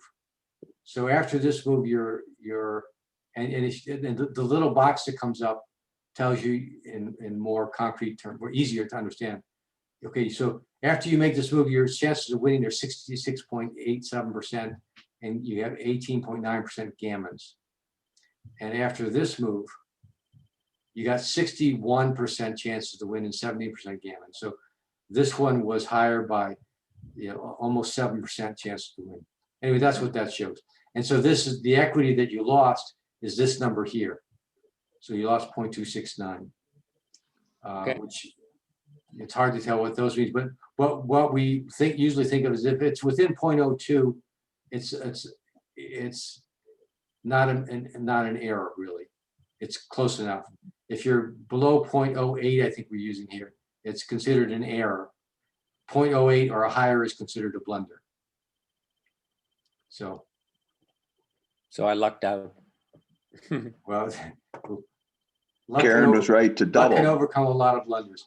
Okay, so here I made a mistake. 13.862.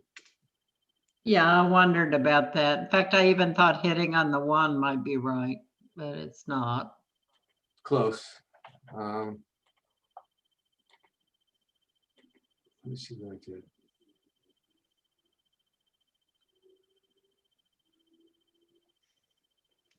Yeah, I thought lead on the 1 was 13.4. better. So, but this was the right play. Yeah. Yeah. I didn't, yeah, I shouldn't have given up my good point. Okay, and here's where Karen wanted to double, and that was correct. So actually, just to show how you guys played. Can you I explain? don't know if I would have taken this or not. I was thinking about it, but so removing that one. Well, okay, this is just this one here. Okay. Could you explain the cube? Go ahead, Les. Yeah, can you explain the cube equity like you explained the other equity just before? It works the same way. You got to do the analysis, sorry.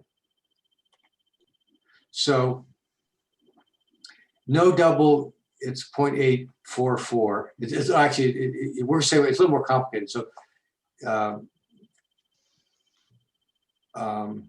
so it gives the equity after the decision is made. So double pass gives you an equity of 1, which means you win 1 point.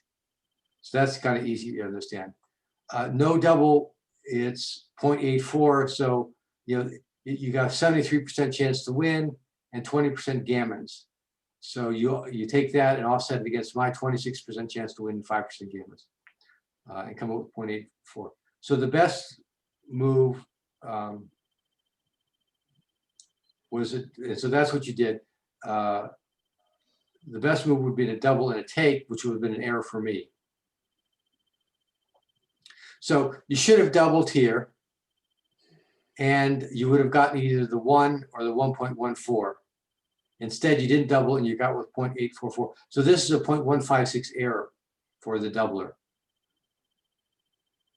Okay, had I taken this, this would have been actually, if you take a cube, you actually add these two numbers together. So that would have been a 0.27, 0.28 error for me. That would have been a huge error.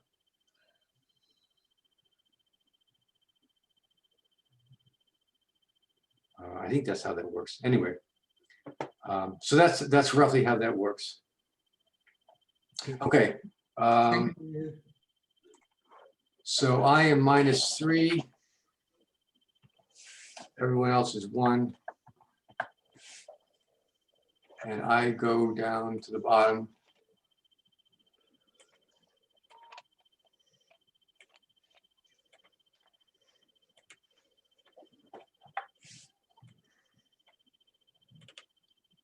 And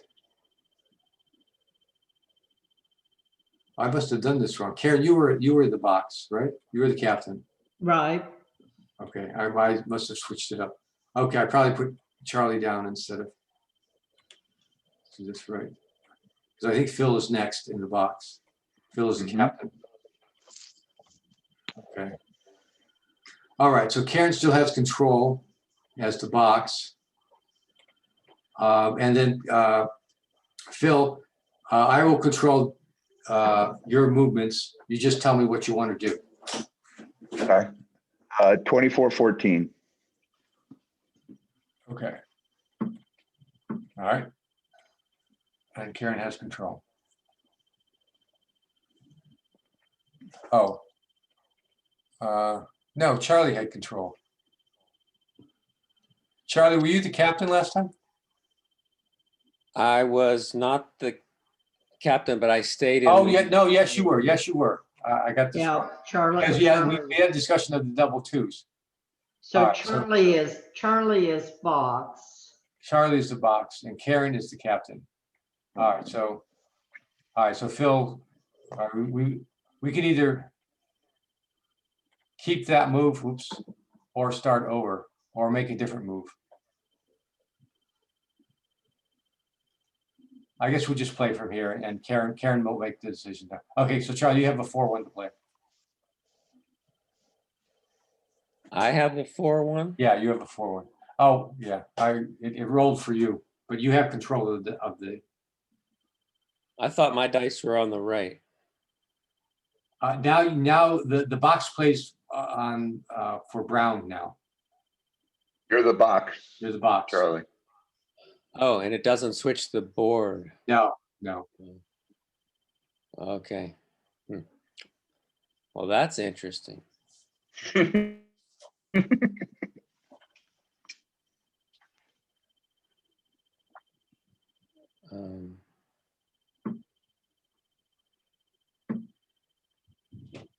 So I can't work with anybody until we double.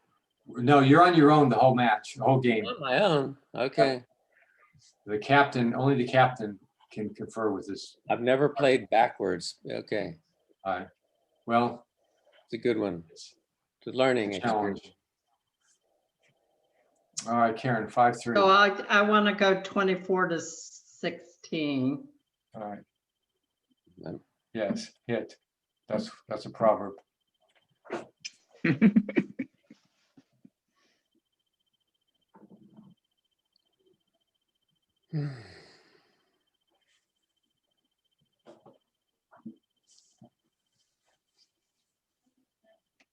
Let's see. You have to switch the dice in order to. Yeah, have to you come in go from You're on the bar, so you've bring got. the man in from the bar. Oh, I see. Come in on the 3, on the, wait. Yeah, if you're looking at it, you need to switch the dice. So click on the blue arrow in the lower left. Yeah, that blue arrow down at the bottom Yeah. will. Now switch the dice. Come in on the Oh, 3. yes, yeah. in Yeah, here. and there's the green dot that shows up where it will go if you're not sure which dice you're using. So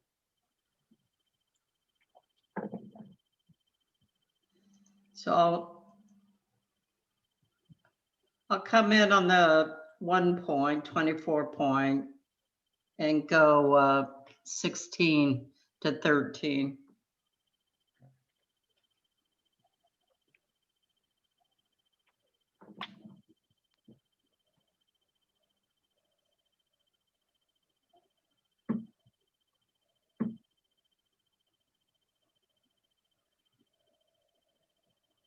okay, it's for some reason it's rolling without my clicking it. I'm not sure why that is. Oh, sorry. My hand was on the. Are you thank doing you. that? Okay, yeah, be careful. Oh, And we're not going to 13. double now, but 13 to 8, 24 to 23. I'm so used to keeping my hand on the mouse.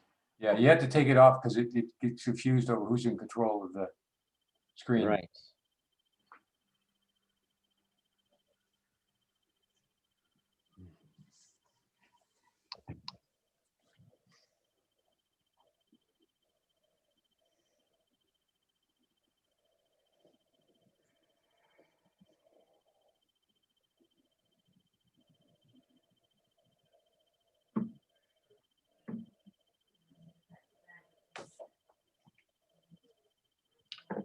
It did it again. No, I didn't. You okay? Well, for some reason it's rolling. I'm not sure why that is. I'm just going to go 13 to 6.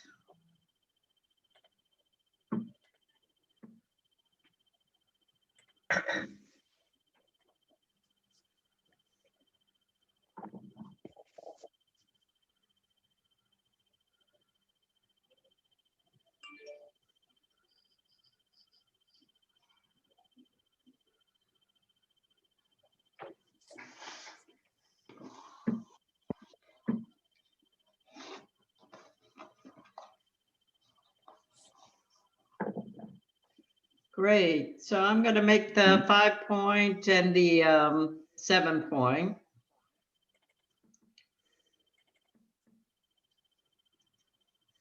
Wait a minute. So backing up the 7 point, I'm going to make the 4 point. Yeah, let me do that. Okay. Oops. Click the wrong button.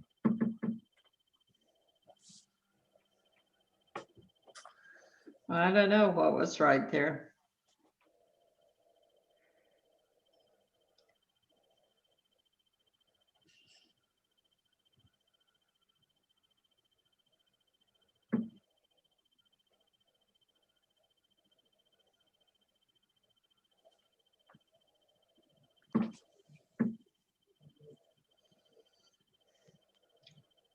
So I'm going to roll. Yeah, it's rolling. I'm going to come in with the 3.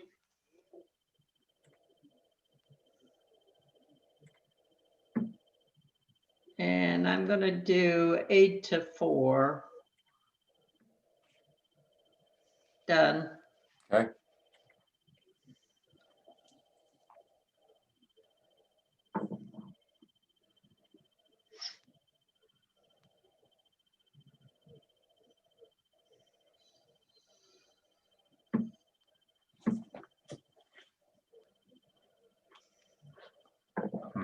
It's still There's rolling. priority.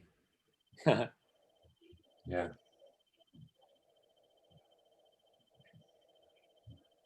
So I'm going to do 22 to 16. And 6-2.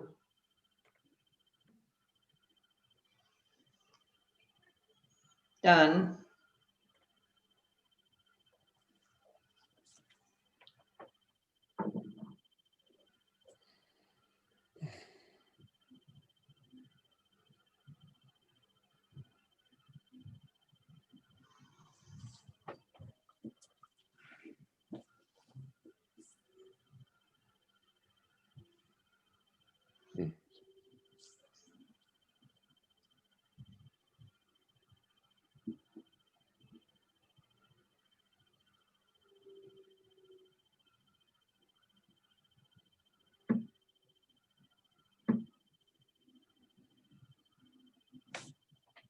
Gonna roll. I'm gonna make the 3-point. Okay. Done.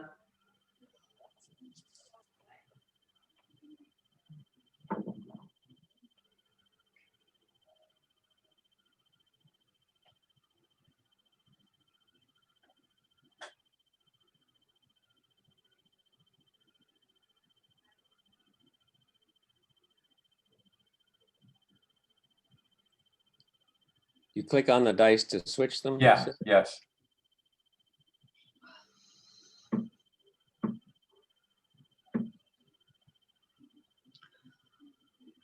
So roll.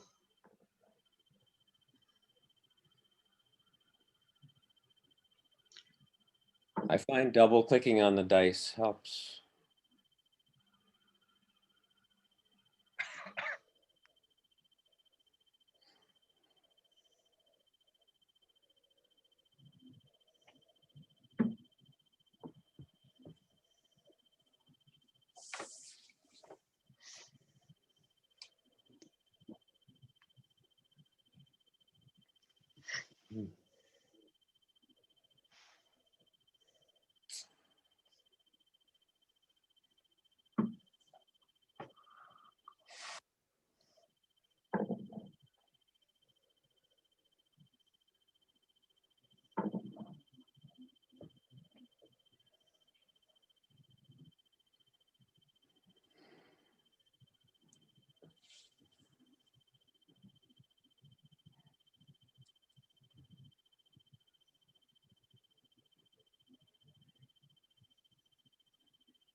Oh, my. In and out, so.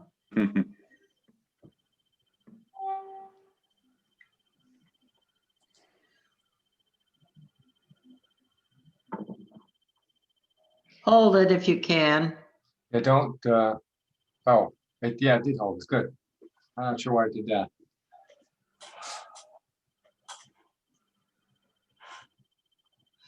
So I'm going to double. Anybody else? Karen's doubling. I am not doubling. What about you, Phil? Same, I'm not doubling. Okay, so Karen doubles. Charlie, you gonna take it or not? So if I take it, I give up the Box, yeah. box.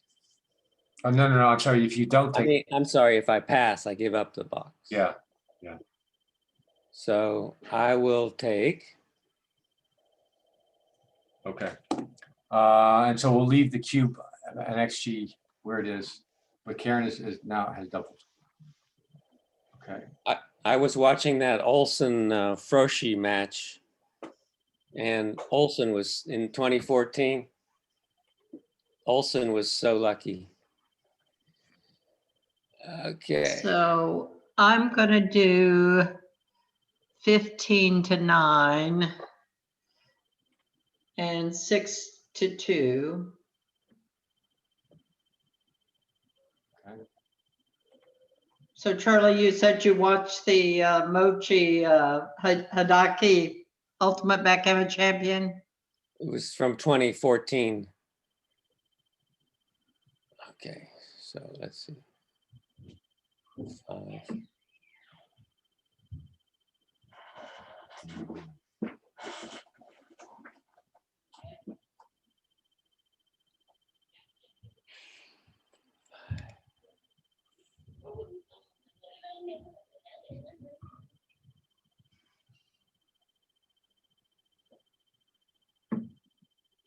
I'll So, double here.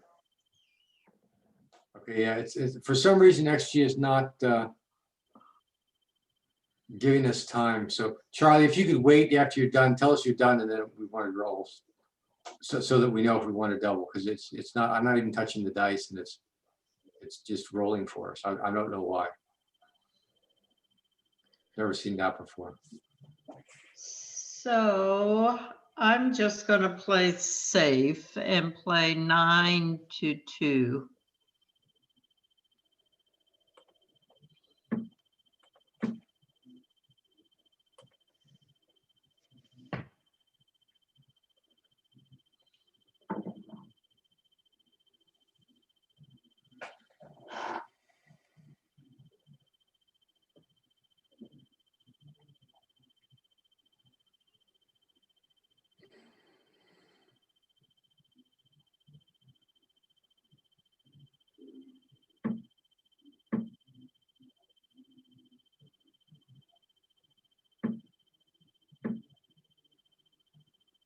Okay, I'm gonna. Hold on. Phil, you want to double here? Yes. Okay. I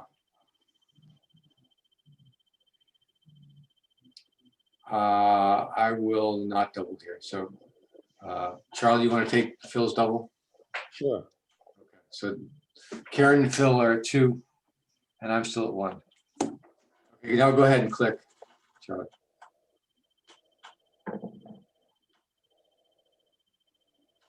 So I moved 13 to 6.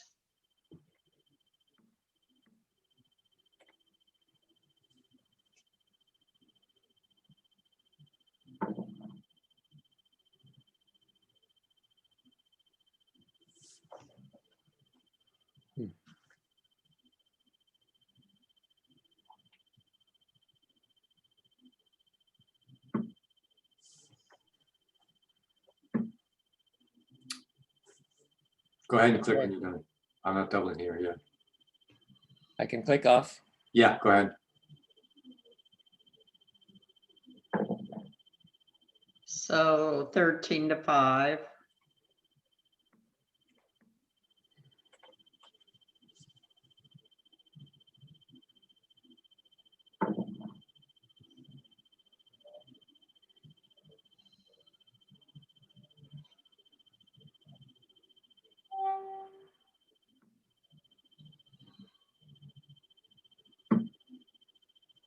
Click off. Go ahead. Yeah. So 8 to 5. And 6 to 1. Okay. And oh, Phil, you can participate in this too, because you Yeah. No, I was. Okay. Yep. I didn't know if you knew that or not, or. Thank you.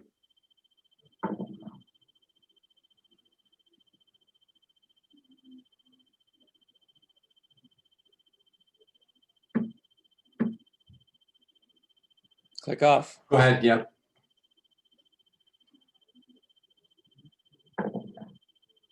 So 2 down, 13, 9, 13, 8. The race is on. Okay. It's 68 to 76.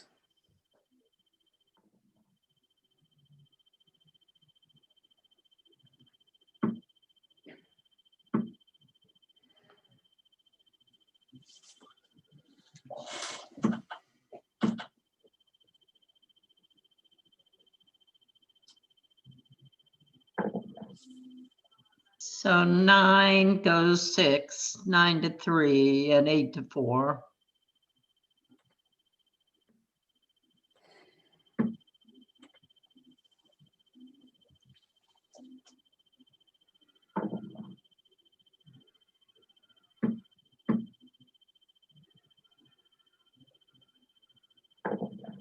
Ooh.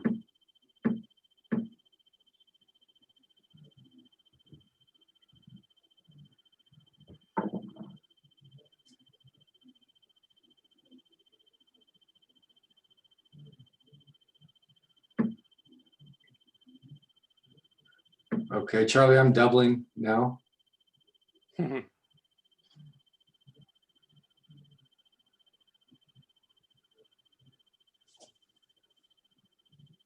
So my pip count is 51. You're at 51. We're at 635. I mean, I see.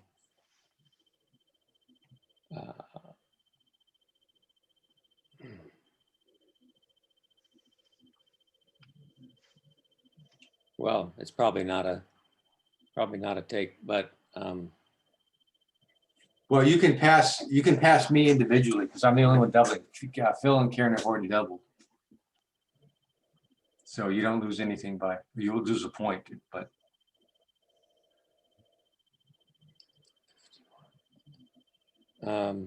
I will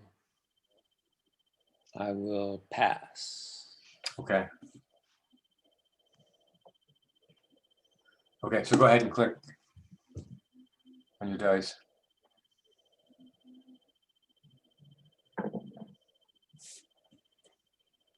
Two off.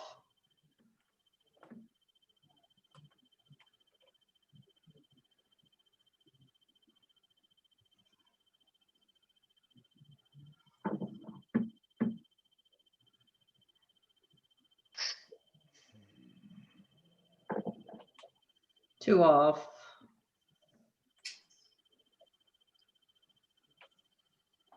So even if I pass, I still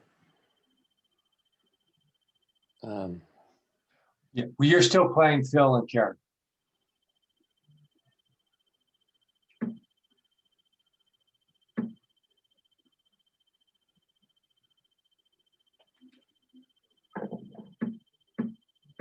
That's all she wrote on that one.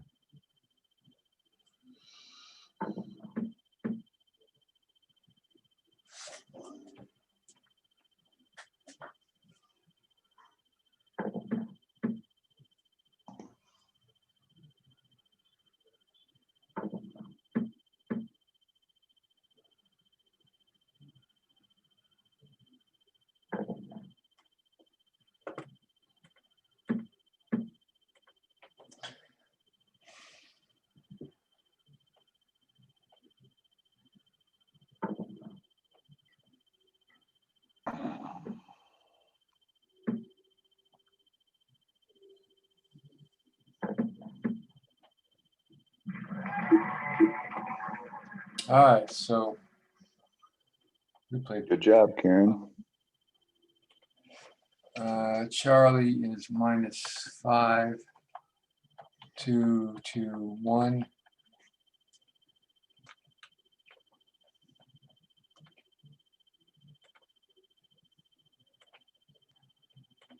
Charlie goes down to the bottom.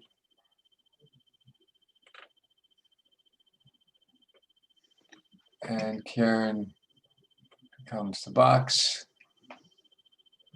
So let's look what we did. Karen played very well. So let me see the score again, Gary. I've got it wrong. I've got you up 18 Right. and Phil down 1. Phil's up 1. Phil's up 1. Karen down 7. Yep. And Charlie down 12. Yeah. Okay, got it. Let me make this. Yeah, checks. Okay. Okay.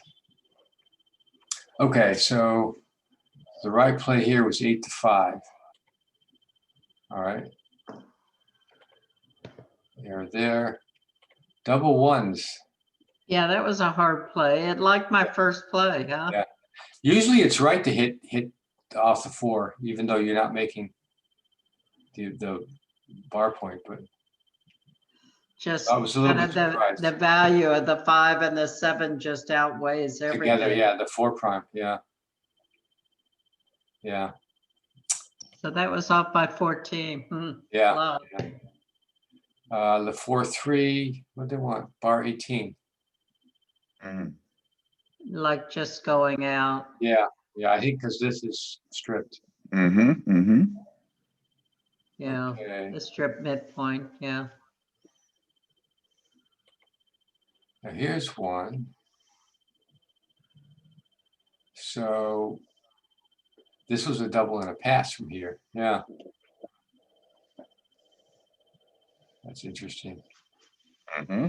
You know, I'm taking lessons from Roberto, and he said that when you've got a man on the bar and 4 points made, it's nearly always a pass. Yeah, I'd never heard that. So, yeah.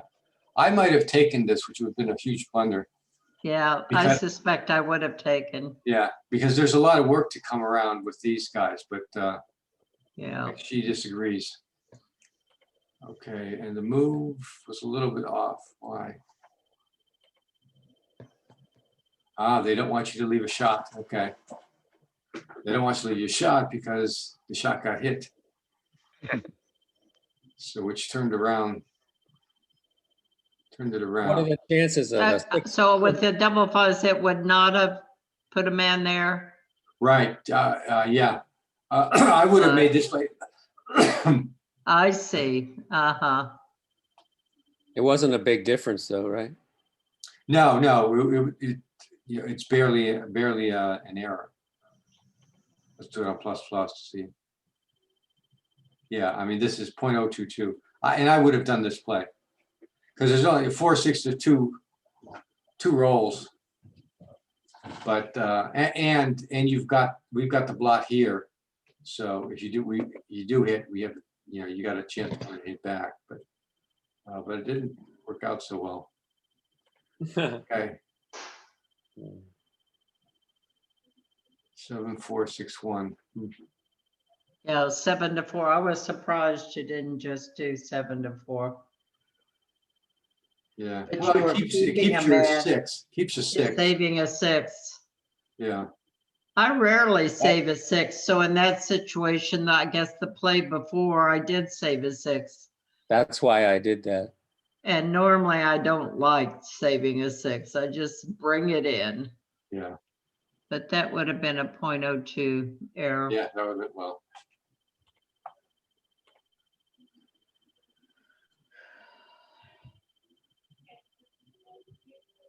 Yeah, doesn't matter. Okay. Double 4s. Yeah, you want to you had the chance to bring the extra checker in, so now you can get off with one roll instead of needing 2, which is what you had here. All right. So Karen is the box, Phil is the captain. And I gotta, Karen is the box, Karen will have control. Phil, you have to tell me what you want to do. Hopefully they'll, I'm not sure why the cube thing didn't work last time, but. 24, 21, 13, 11. All right, Karen. Thank you very much. I appreciate Karen. Thanks, Les, for joining Thanks, us. Les. it. Did I play his checker or? Yes, you did. But that's what I wanted to move, so thank you, Yeah, Karen, okay, your so mind reader. You're black, Karen. Anyway, I'm brown, huh? Brown, yeah.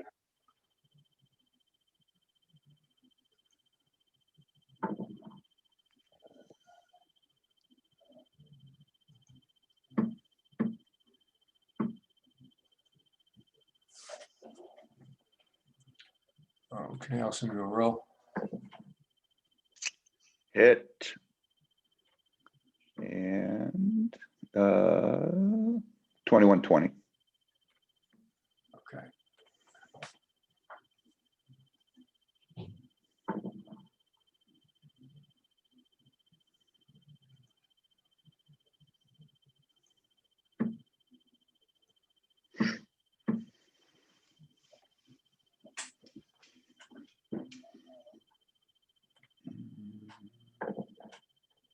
Hit.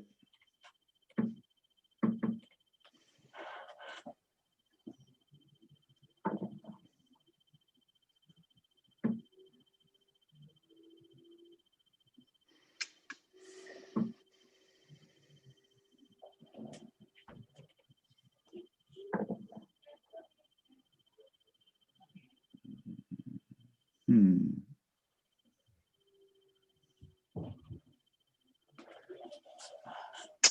Um,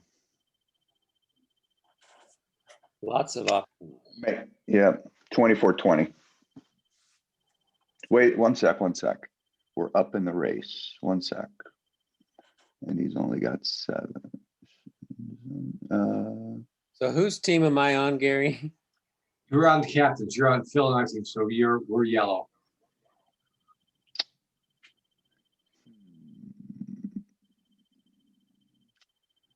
I guess.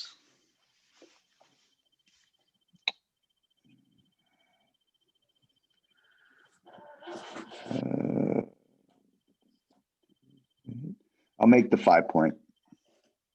Which one? Sorry, offensive. Yep. Okay. Good. Hmm.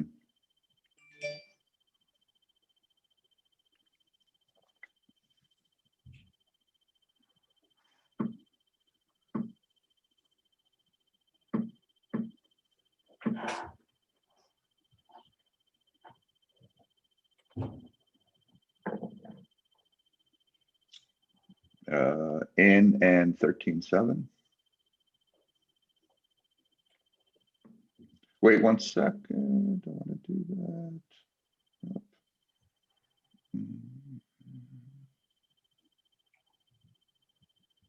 Can I just see it at 11-5? Just to see what it looks like? No, hit 13-7. So technically, Charlie, you haven't doubled yet, so you can't comment yet. That was, I don't think. No, that was me. That was Phil. That's. Oh, that It was was me Phil. just talking to myself. Oh, sorry about that, Phil. That's Sorry, all right. Charlie.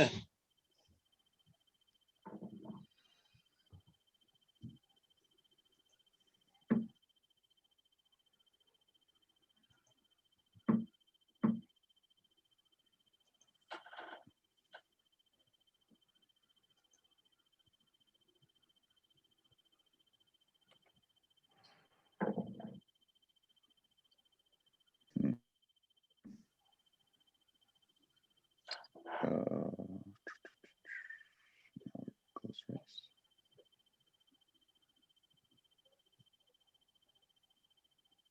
Lots of choices.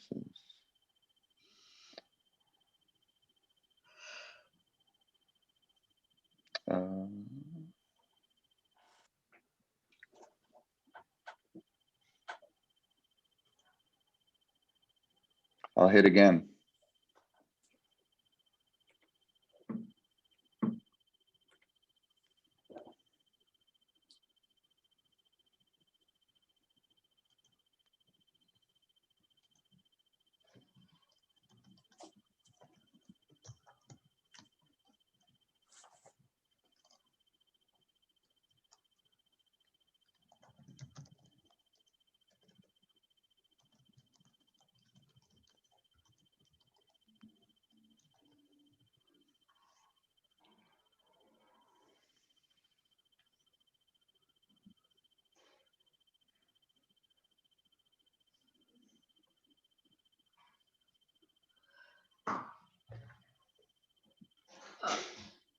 Your turn, Karen.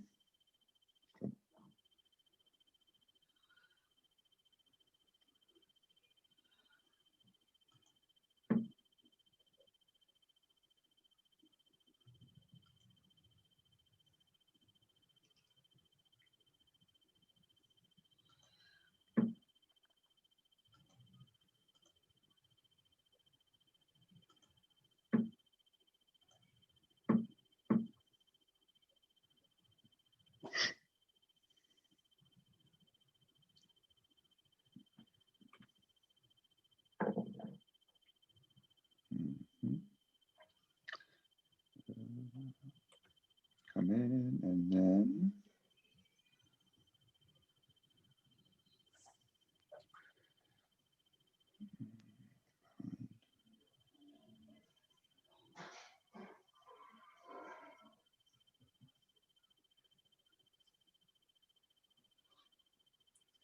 Um, hmm.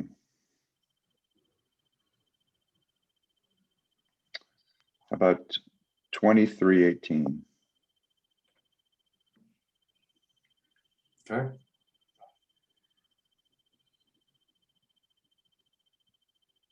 All right, that's what we'll do.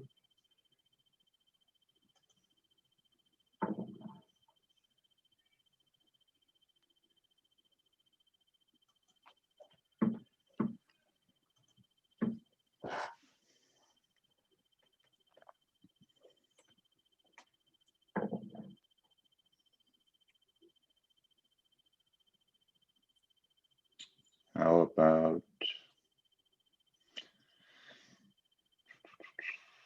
422-65?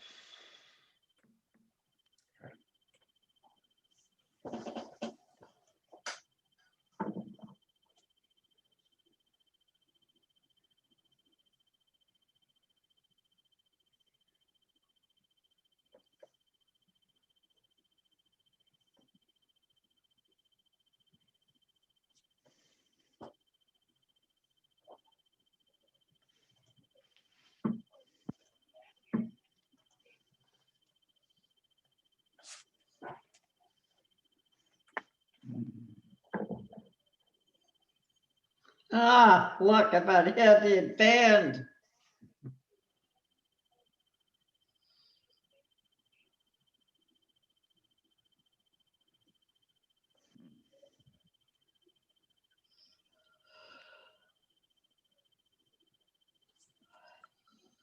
So we're behind the race.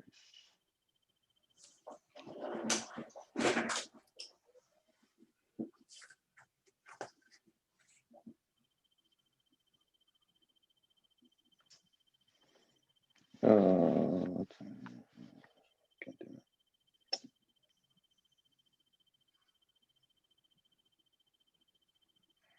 24-15, I get 24-13. Yeah. Okay.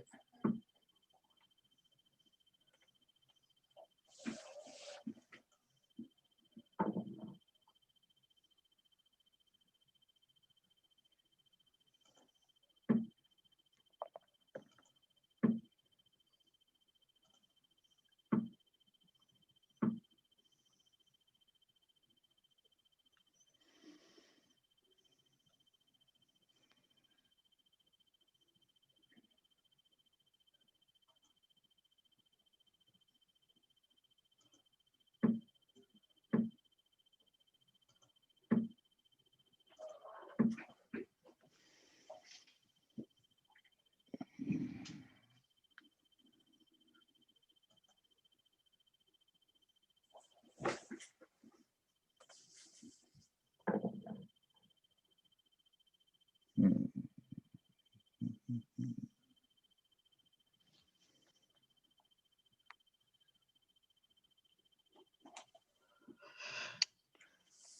Um, how about 18-13? Oh, wait, 4-1. I can do that.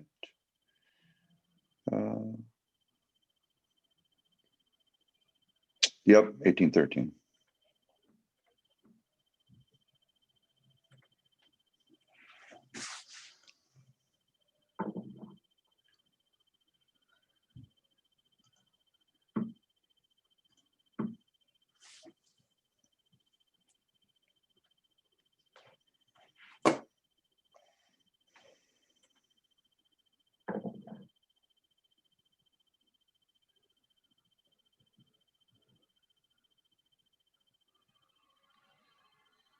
Thirteen six.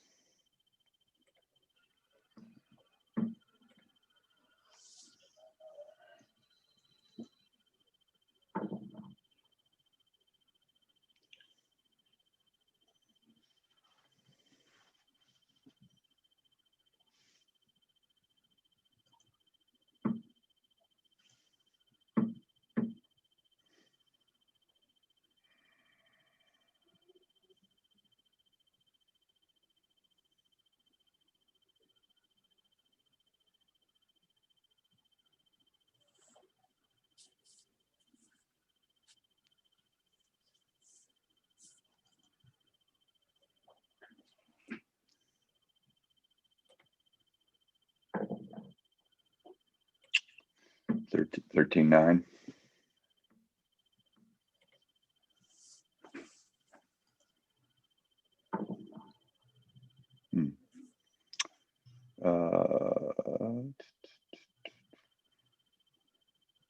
Roll.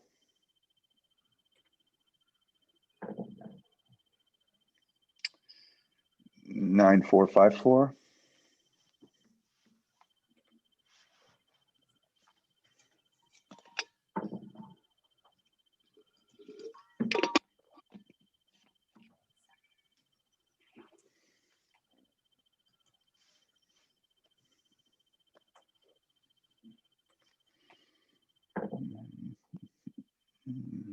$13.9.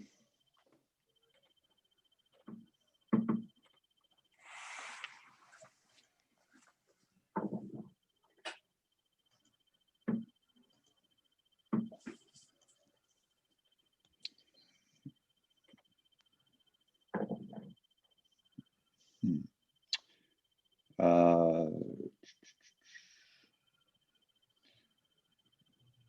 22-18. Oh, let's see what it looks like. 22-18 3 times and 13-9. So we are tied basically. Okay.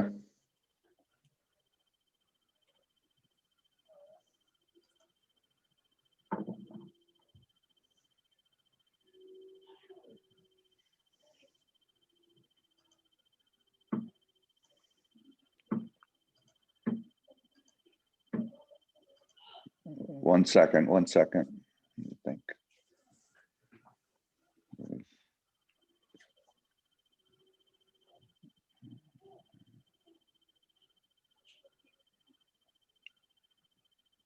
I'll double.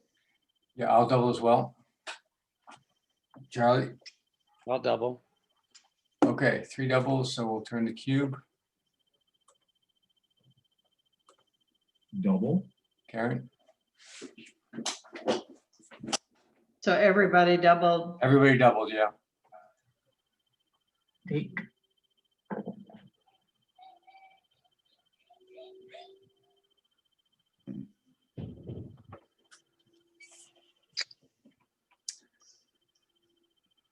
How about, so that would be 4 shots.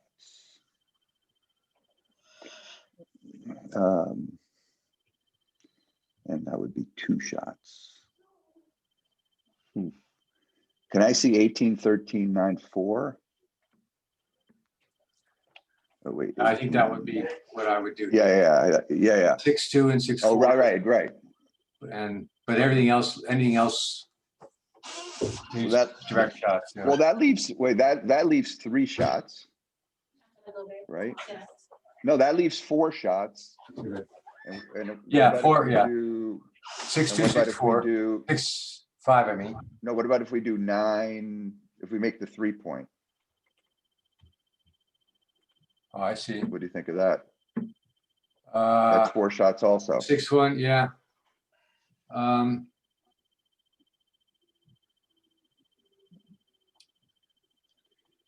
Yeah, that's not bad either. It's just covering them next time. Cleaning it up next time. Right. Can you show the first one again? The one the 18, 12, 9, 9, 4.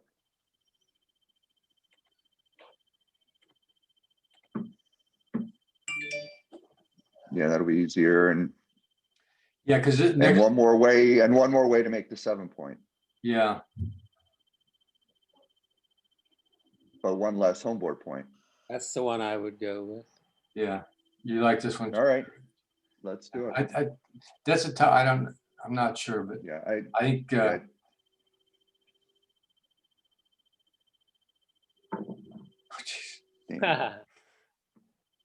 Well, that would have gotten us on either one. Oh, that's true. Yeah. 12-8. Yeah. Yeah, I think that's the right move there.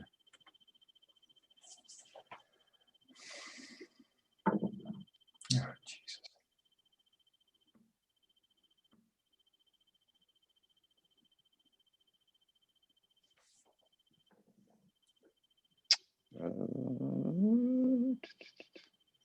8-3. Yeah.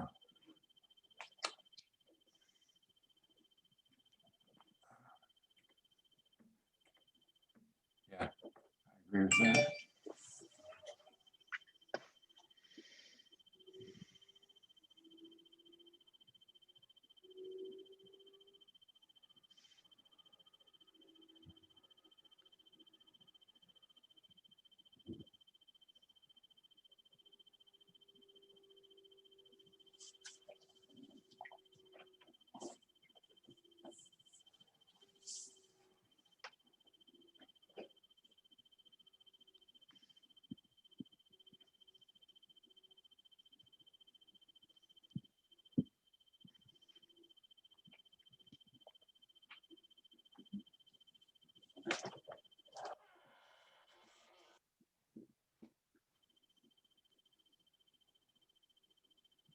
I'm gonna redouble.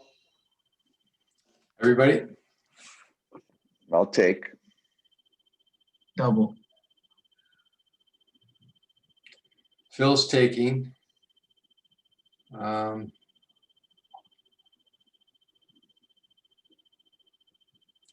I think this is a pass for me, so I'm going to pass. What about you, Charlie?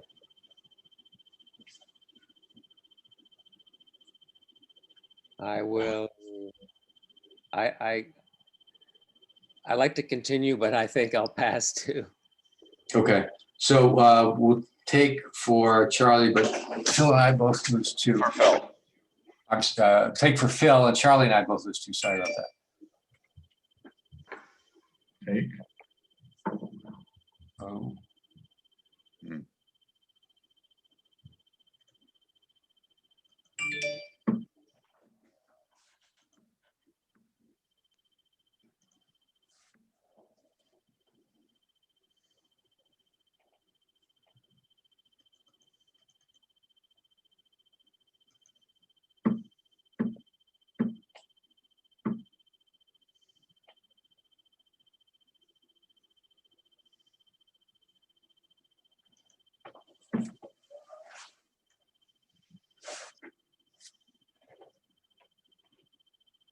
No, I wonder why it doesn't roll.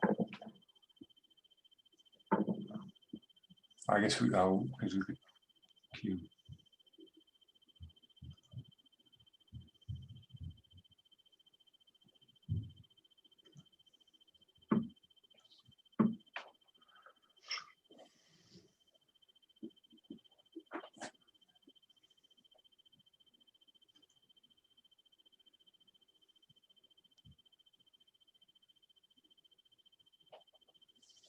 Roll, Gary, please.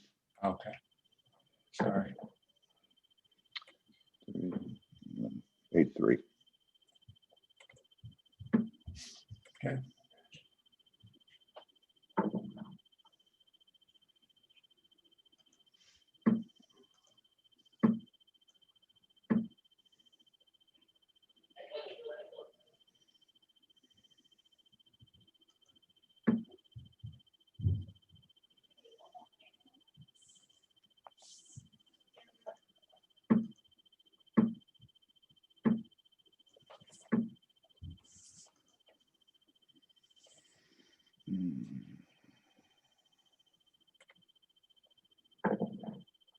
Hmm.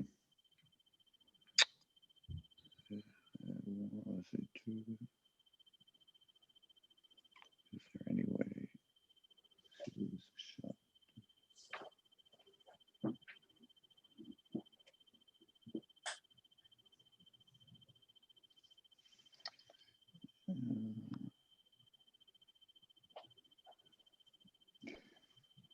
About 8. Let me just see what it looks like. 18 to 6. No, and then 8-2 and 18-12. I think I have one more. Okay. Yep.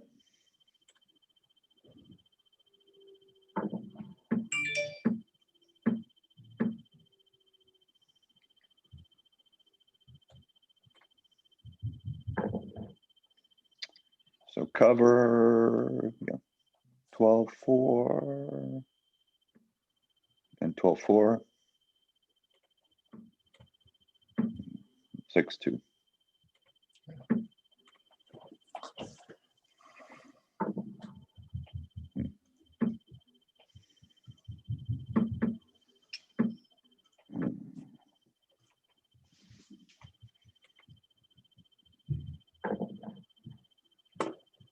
Out, in and out.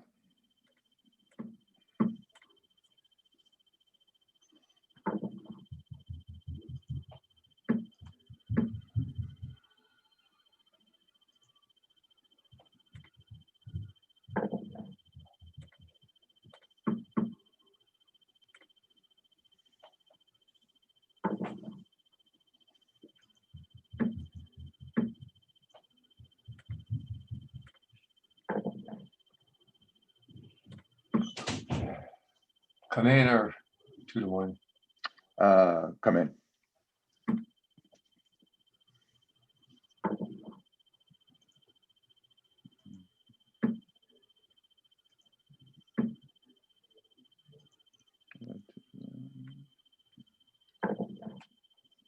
Two off? Yep. Matter. I don't think you can catch. Yeah, I think it's, yeah, no, I'm fine resigning. Actually, we can do that. Mhm. I resign a single game. I accept. All right, pretty well played game. Let's do, so Karen, 1, 4, and 2 is +8. Phil is -4, Mhm. -2, -2. Okay. Move that over.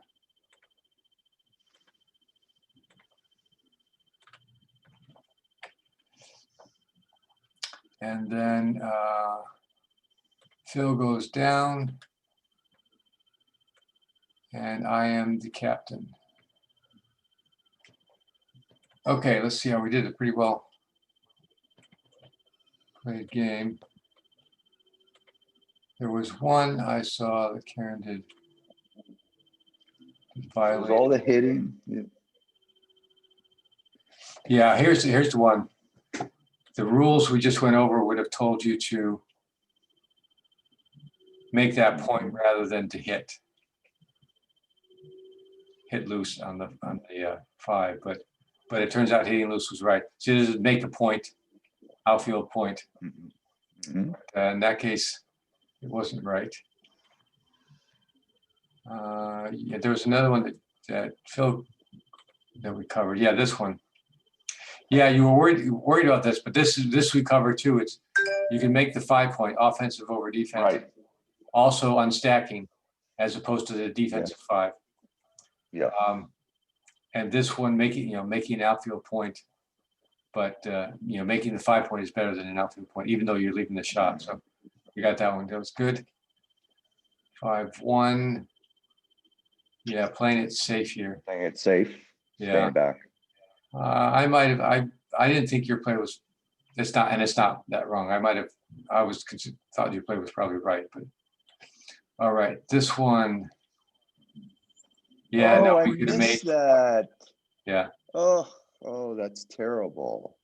Yeah, it would have it backfired in the next roll anyway. Should have come in and hit you. Oh, I completely missed that. I was wondering whether I should make the 18-point. I was looking on the other side of the board. I wasn't looking on this side of the board. Yeah. Bad. If it makes you feel better, Phil, I immediately rolled a 3-5 and would have hit you back. Yeah, she would have come in off the bar and hit you back. So would not have mattered much. Okay, 6-1, 6-4. The right play was bringing both out. Huh. That's interesting. Okay. Everyone doubled here. We were correct to double. Karen was right to take. And we botched this one up. It was making a point, which wouldn't have done us any good anyway. But so making the. I guess if you're leaving the same number of shots, you might as well make a home board point. Yeah. But then I was worried about cleaning this up because I thought. Yeah, we no, I needed know. Eventual shots, but making Yes. the point would have been better. And I think that's it. Was redouble, it was a take? Oh, yeah, On that's Karen's right. redouble? Yes, you were right. It's close. It was close. That's not really, um,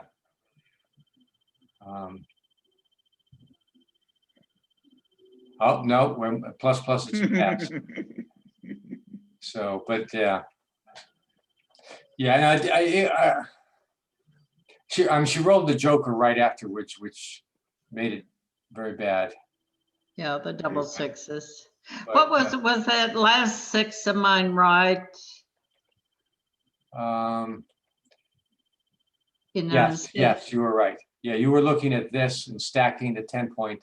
Yeah. Putting the extra builder in was correct, even though you've got another one to bring around. But let's look at it plus. Yeah, no, it was right by 0.049. It's not too bad.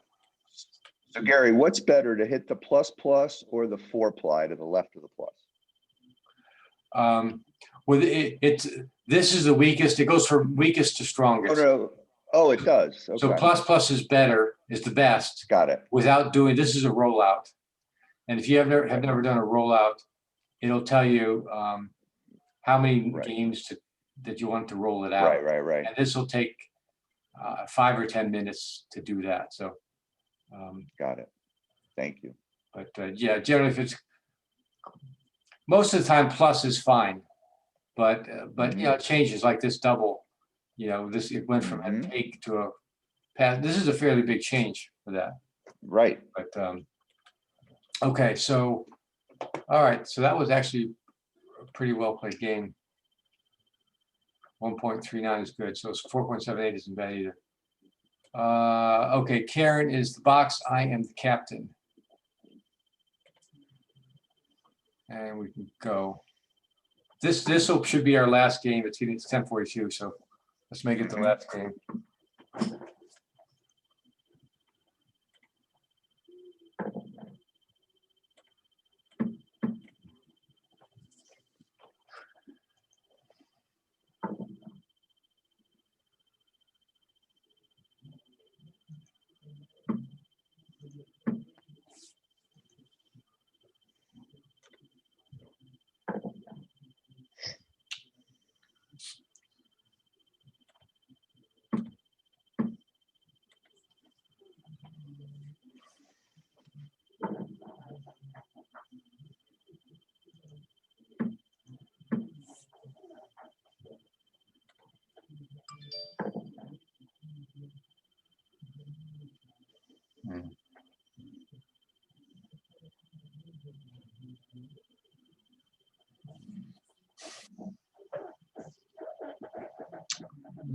Sean,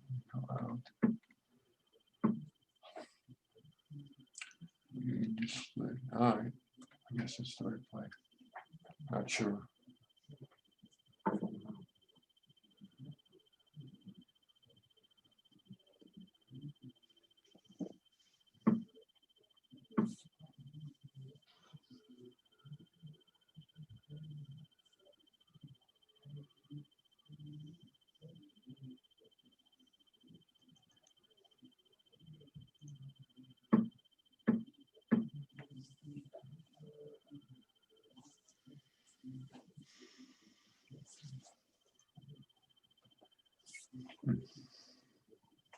Double twos, how about?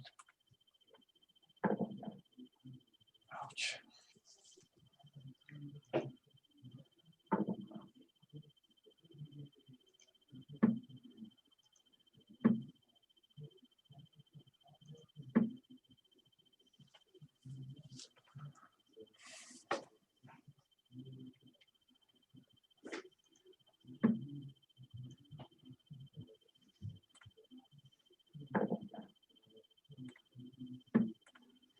Good rolling.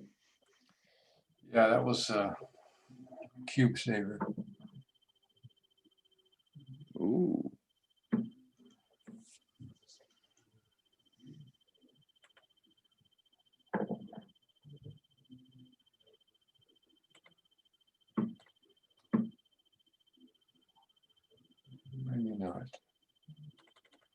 Should have two. Let's do that instead.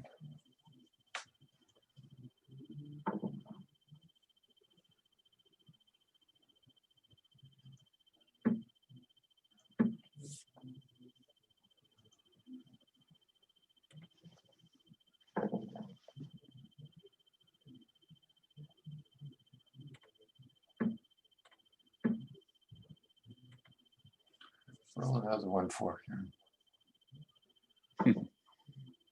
No such luck.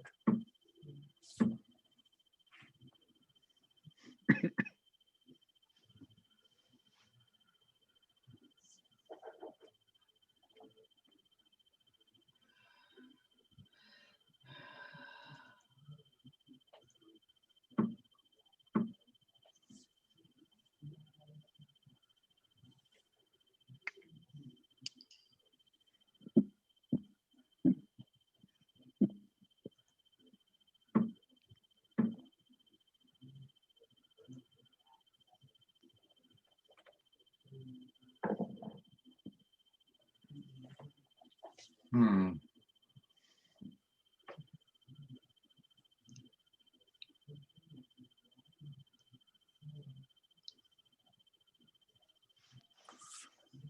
Well, Got it.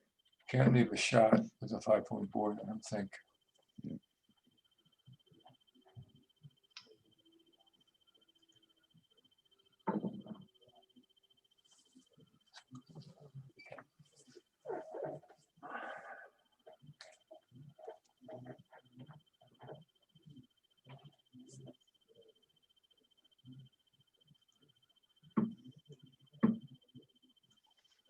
Oh, challenges in this. Okay. Perfect roll. I think that.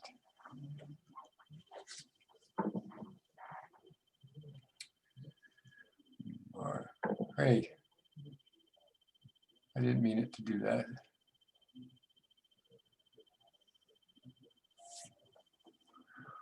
All right. Let's see anything else to do there.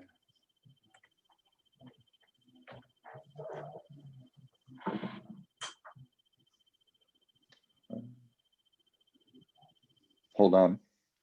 Yeah, I think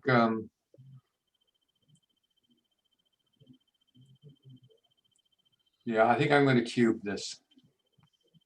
Same. Charlie? Yep, same. Okay. So all three are cubing. Yep. I dropped them all. Okay. So leaving with that 5-1 seemed to be a big mistake. Drop. Ooh. This was not so good. All right, what do we do? 6-1. 13-7, 6-5, giving the double shot. Okay. I didn't think that was right. I guess it's not that far off. Okay, Karen has a cube here, yeah. And a pass, too. And a pass. You know, truthfully, I was looking at the pip count wrong. Oh, yeah, you're looking at the wrong side and you're thinking you're down. Yeah. I might have taken that. No, probably, well, maybe not. I've got 2 plots here. We have a good board, but I think this plot would have pushed it over. Okay, Yeah. Then you got a man on the bar. so this one I wasn't sure about, but that was right. That's good. This one was wrong. I thought 13-11 here. Yeah, yeah. Now that I didn't even look at that, but because you can hit it, but you leave 2 plots if you do. So yeah, 13-11. I didn't even think of that one. All right, so we had a double here, and it's So a pass. back up to my 5-1.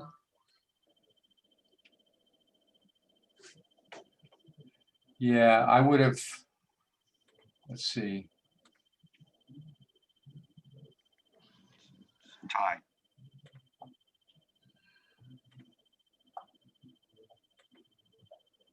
13, 8, 7, 6, they say.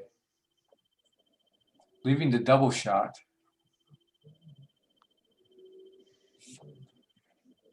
Oh, wait. Oh, Well, Karen's was best.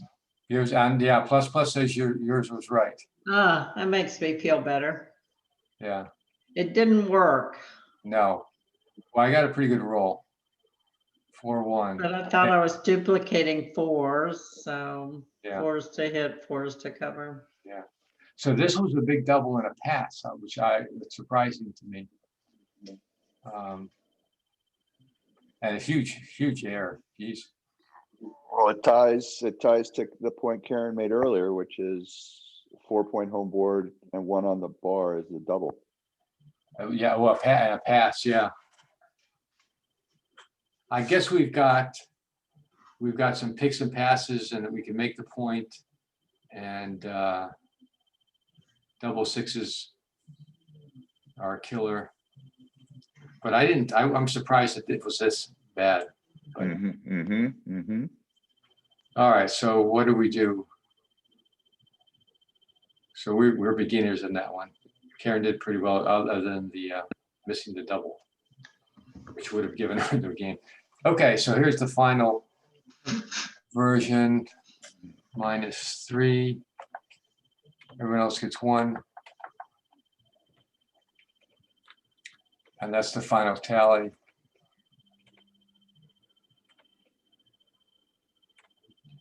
Karen, can I send it to you on PayPal? Sure, it's Yeah, I I'll think do it I on the have you. chat, but it's KD at CM. I think I have you. I think I've already paid you with PayPal. So Yeah, KD let's see. at C as in Charlie, M as in Mary, walterfrank.org is my PayPal.